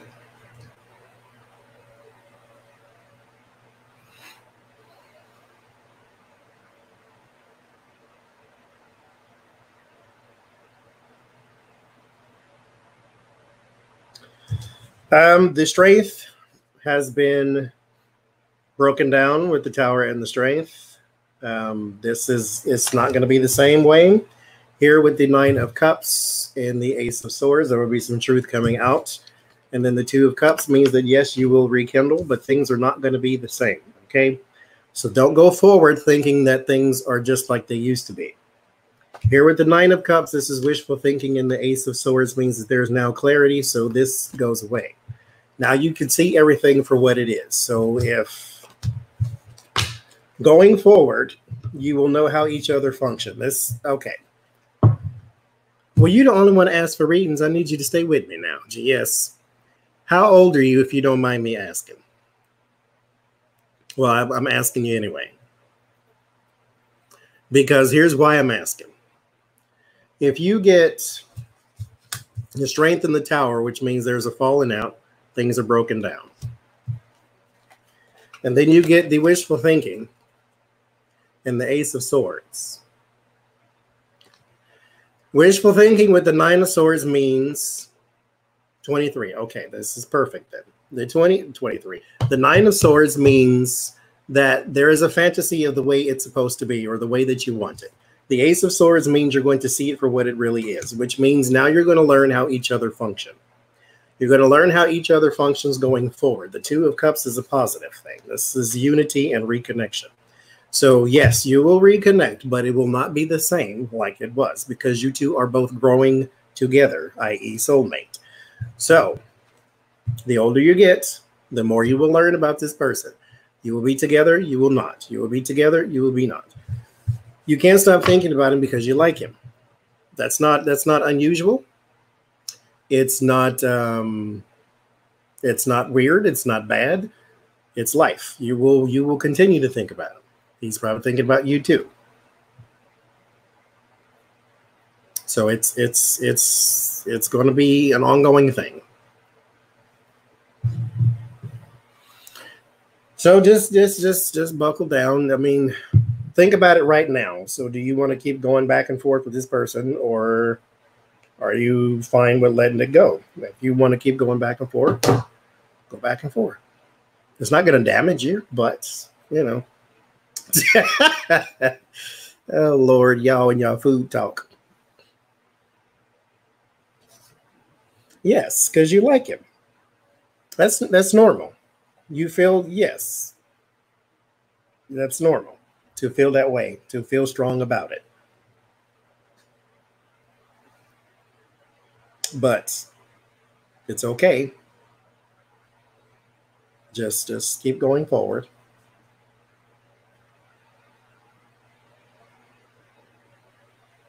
Well, don't live in tomorrow. Somebody promising you, I'm going to marry you and we're going to run off and live in Ibiza and all that. No, don't live in tomorrow. Then I just tell you, all this fantasy world thinking is now have some clarity and truth. Don't ask if we're going to tie the knot. Stop trying to live for the rest of your life. You're 3 years old. If you were 37, then I would try to answer that question. But right now, it's okay if you're not married. I would advise you not to get married right now. Go out and live some more life. Live till you're at least 27 till you start thinking about that kind of stuff. You know, you still got 23, 24, 25, 26 to go out there and meet somebody who's not him. To go get you a dog and go get you a cat and a lizard and a snake or something, whatever it is. But you got a whole bunch of everything that you got to do. Just you know, if he comes back, fine. If he doesn't, fine. You'll think about him right now because it's still fresh on the brain. But 2 years from now, when you're 5 years old, you might not even think about this child no more. That's the way life goes. I don't even remember who I knew at 23 years old. but it's fresh on the brain. So like I said, this is normal. Ain't nothing wrong with you. This is normal. This is how it's supposed to go. But stop trying to get married at 23. To him.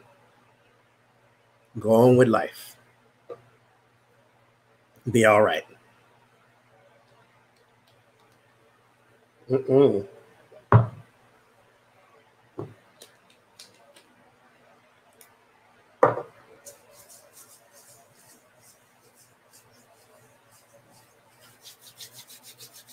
You're welcome. It's all right to think about it. It's all right to think about marriage and all these feelings, because that's not going to go away. Can't nobody rip those feelings out and say, don't think about them ever again. But, you know, I'll say, so here's the thing about if you missed your soulmate, that's okay. Because this person is just meant to make your soul grow. It's not meant to be with you forever. So I mean, I get what you're saying, but thank you, Joanne. But it's okay. Some people that are the absolute happiest are not with their soulmates. So it's okay if you're not with your soulmate. You can still have a very fantastic life.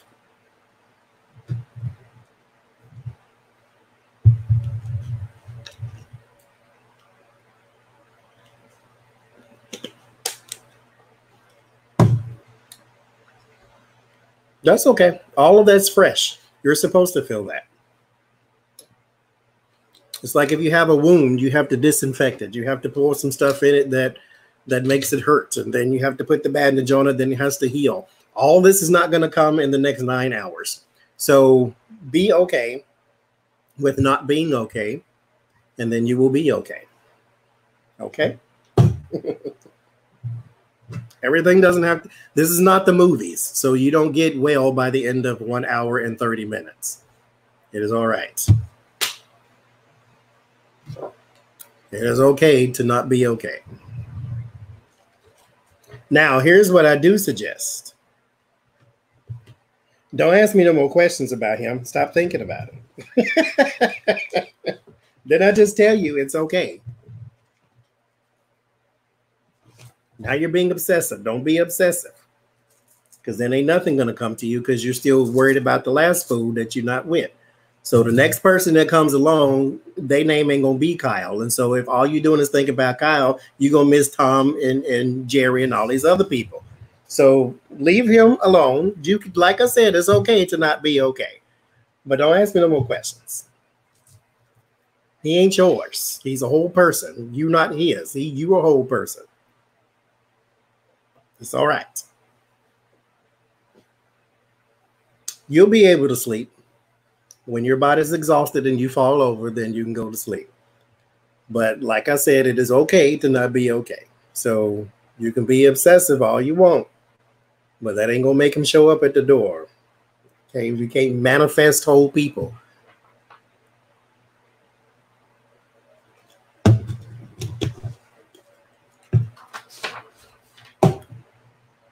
Leave it be.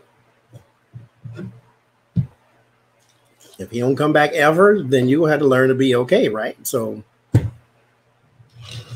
you go. Okay, I got 14 minutes, y'all. I'm leaving for real this time. This has been 4 hours.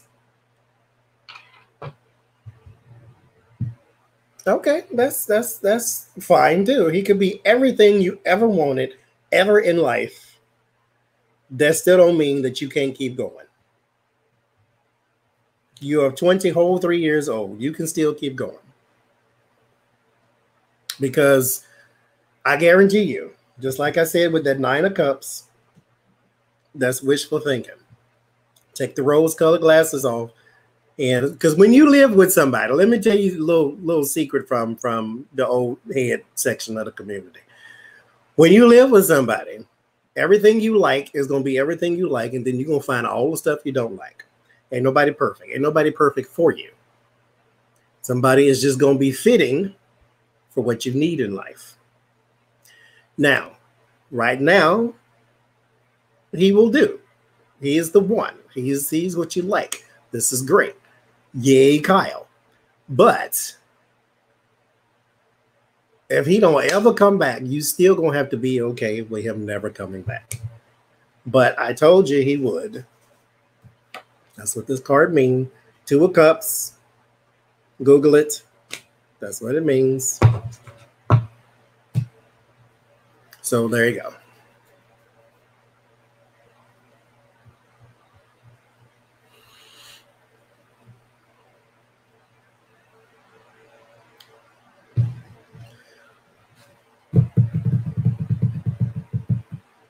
Mm-mm.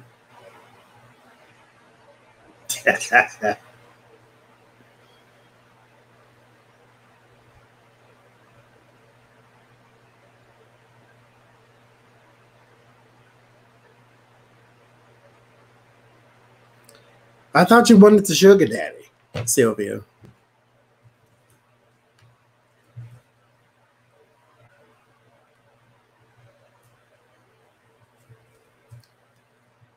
See, Jules, she appreciated when she lost her whole debit card to that fool. I bet you.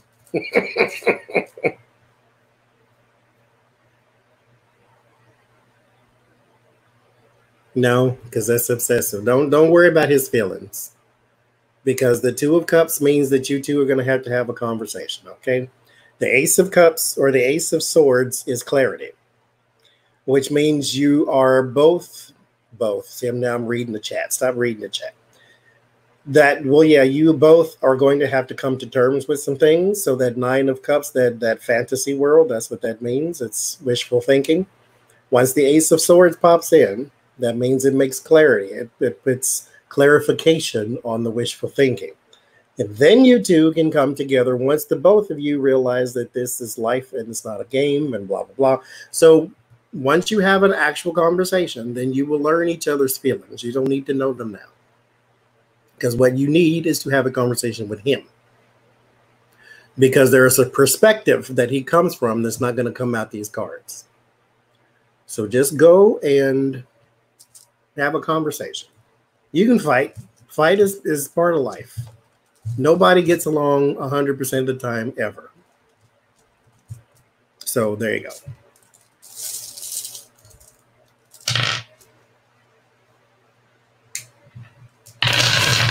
Two of Cups doesn't necessarily mean love. It means reconnection. That's what you were asking about. That's what it showed you.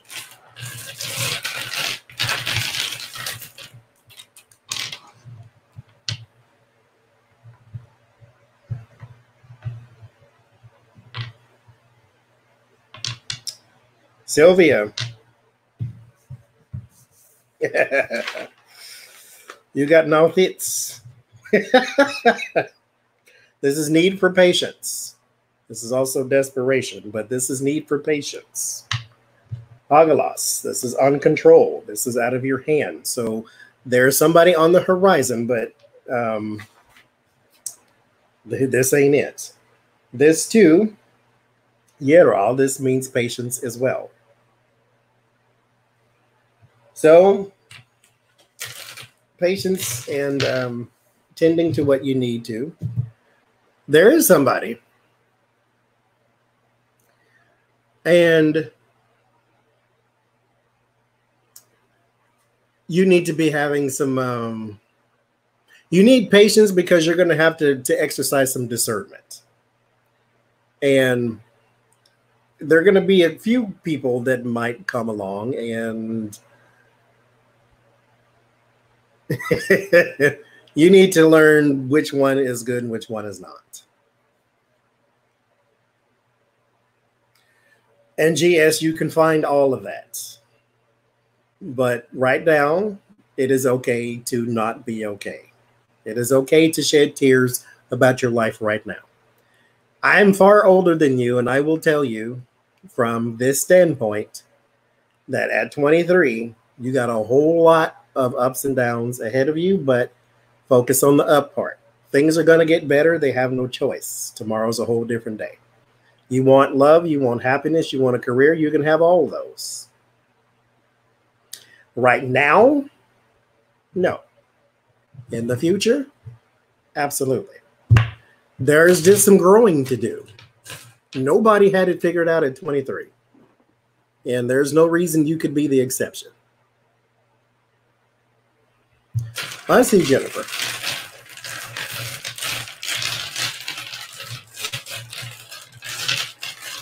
It doesn't matter if he wants to or not. Just call him and talk to him. If he hangs up on you, then there's your answer. But if not, then there you go. Pertho. This is Cups and Addictions. Othala. This is Traditions. This is Values. And then Berkana. This is... that's fantastic. Look at there. This is Sober. That's what this means. It means spring, birth, restoration, recovery, liberation, sober, growth, new life. So yes, good for you. That's a happy note to end on, isn't it? We got 7 minutes.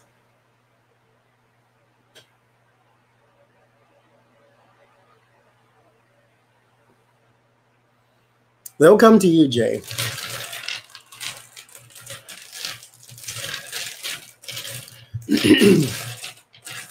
Yeah, it's rough. Rejection is a son of a bee.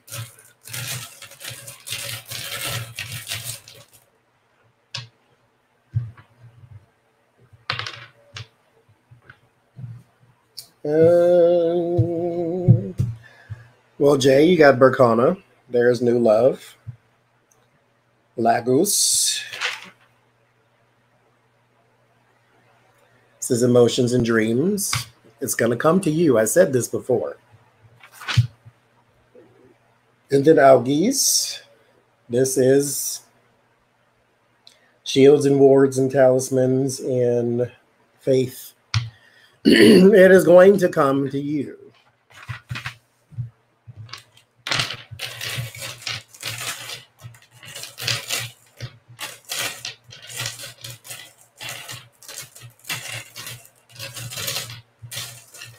Will you ever live in Paris?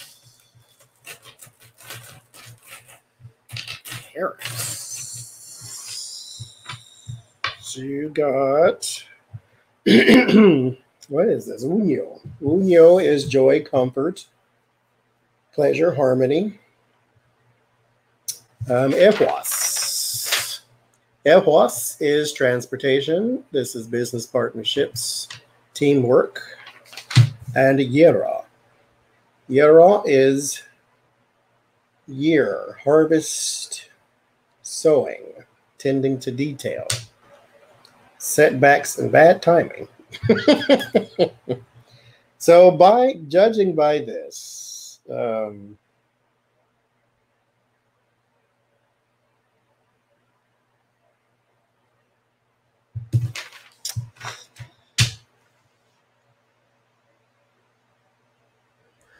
judging by this, it says something strange. Let me go here.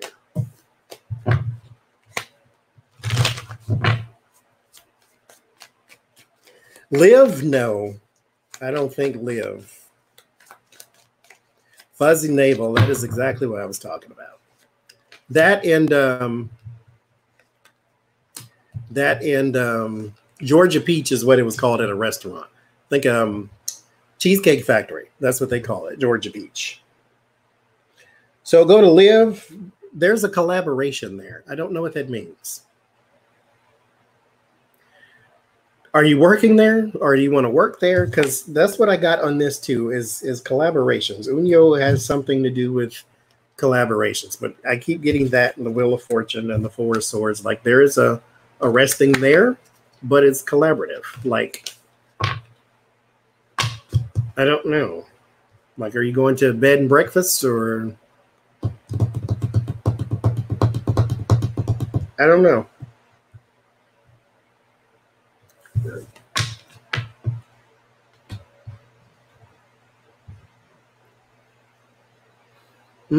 I didn't get live. I mean, I don't get that you're not going, but maybe if you go there, if you find something you want to do. But I don't see you not being there. Let me say it that way. Yeah.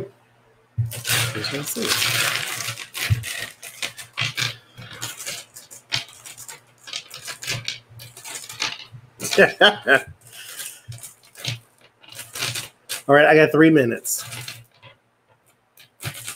It's 12:30. Like that means anything. I'm gonna be up till 7. It's late, y'all. It's not late. I just might enjoy. Actually, I've been up all day, but still, it's still early. You know what? Try for Paris. The tarot don't know everything. That still came from the spirit. You're still in control. You are still in control.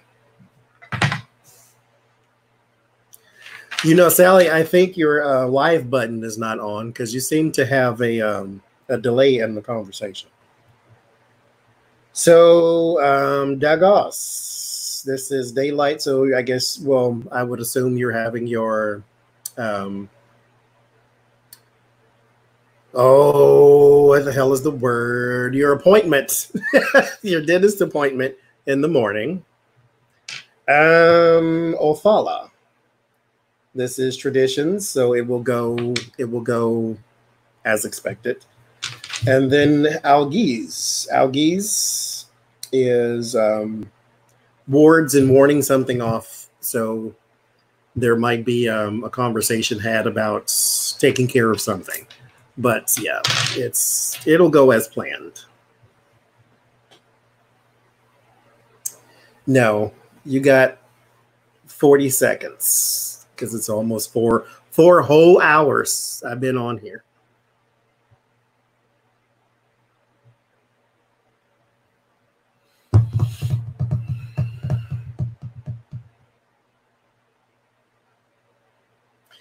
Oklahoma City.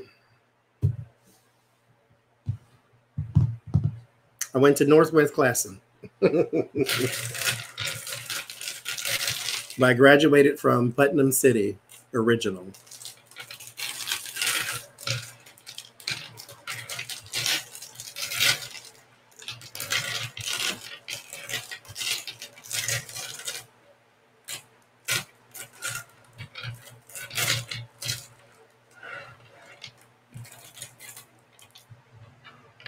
Will you be moving in the next couple of months? Algiz, warding off something. Pertho. Mystery. Hagalas. Something uncontrolled is probably going to come up. So however you deal with it is going to determine whether or not you're able to move.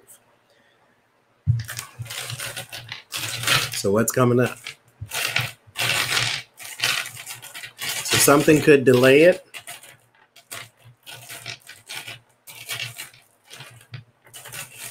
How did I get so many viewers? I don't know. Ask them. Ask them, why are you here watching this guy? Why are you here?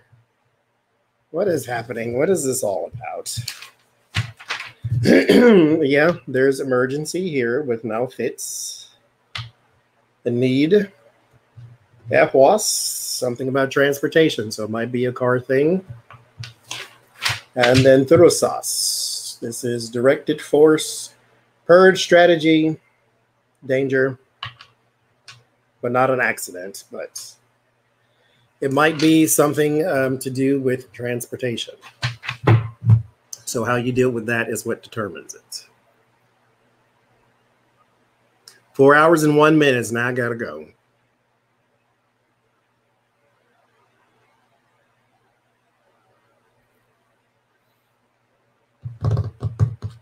See, there you go. She's here because she's up at night sometimes. I'm a therapist. I'm a people person. I'm funny. I have live streams that go on for way too long. That's how.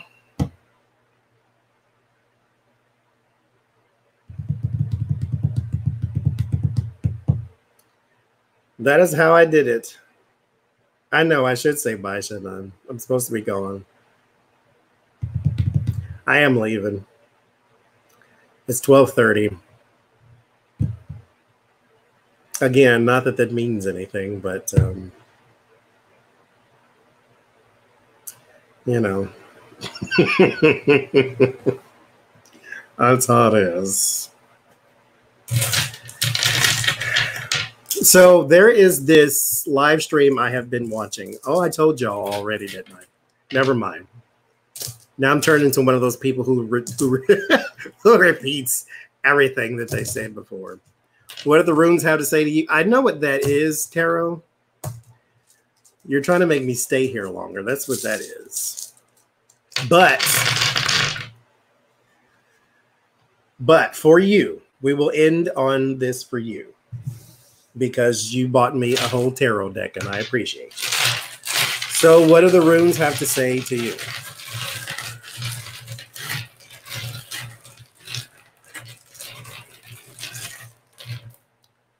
What am I going to do when I get off? I'm going to watch YouTube. That's what I do.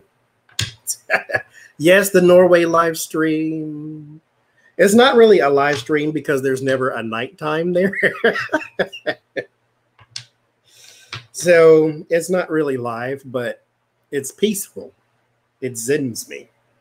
Pertho, addiction, stagnation, mystery, psychic, occult. Unyo, harmony, spiritual reward. Anyera, patience.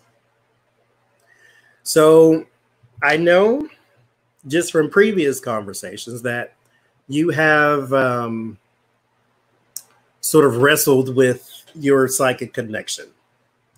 And that's what this is saying, but this is saying have patience. So have some patience that your psychic muscles are growing. As long as you don't leave it, it won't leave you, and it won't leave you even though you leave it.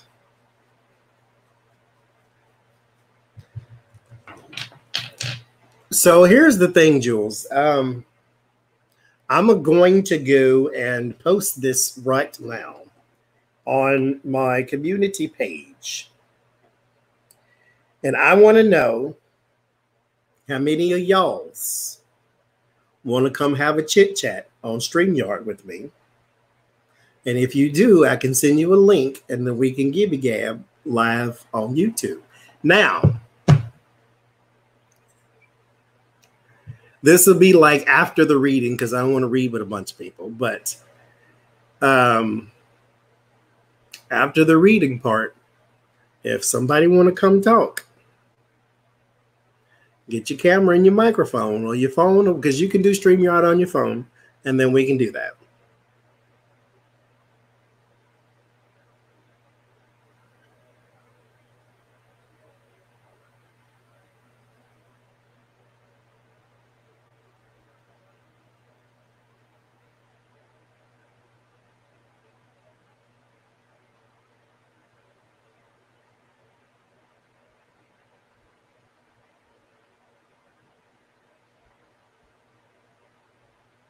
Now, let me say this.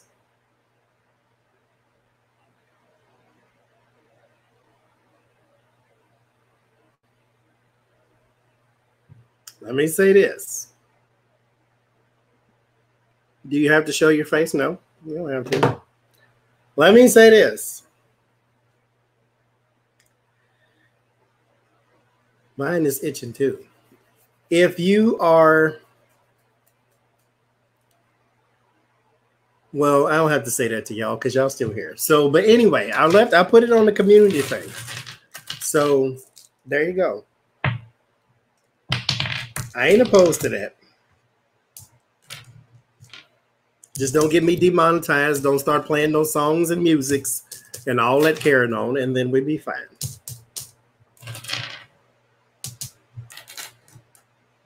You don't have to be on camera, Tarot, but if you want to come chit and chat, then we come on chit and chat.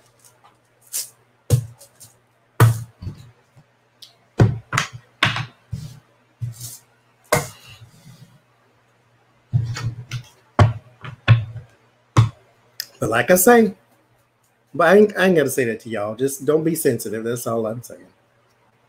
Because comments are evil sometimes. You don't have to be on camera. at all. You can just like this here, and you can still hear me, and it's still going, and I'm still talking, and all that type of jazz. You know, that's all you got to do. You don't have to be on camera. When I first started my YouTube channel, and nobody ever see me, all you saw was hands. Anyway, I ain't starting a whole nother new conversation. I'm getting off of this thing now. I'm putting my actual glasses back on. Them was the outfit glasses. Okay. I bid y'all adieu. I'm gonna go do something else. Where's my thing at?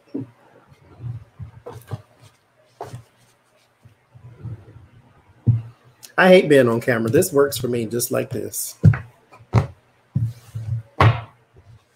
Wow. Yes, you can show what everyone. You don't have to be on camera. This is the way I started my YouTube channel. So there you go. You hate your voice. Well, then how you going to be on here chitting and chatting with me if you don't like the way you sound? I'm going to fight you, Jew. Oh, Lord. Anyway,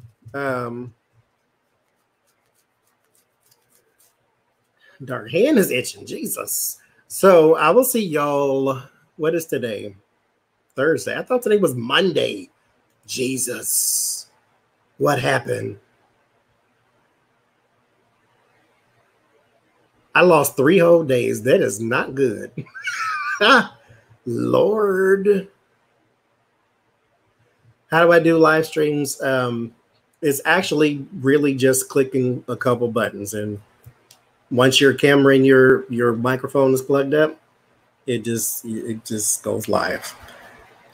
My gosh. I do, because I keep this is the old country in me. I always got something extra to say. I said bye 4 times. Okay.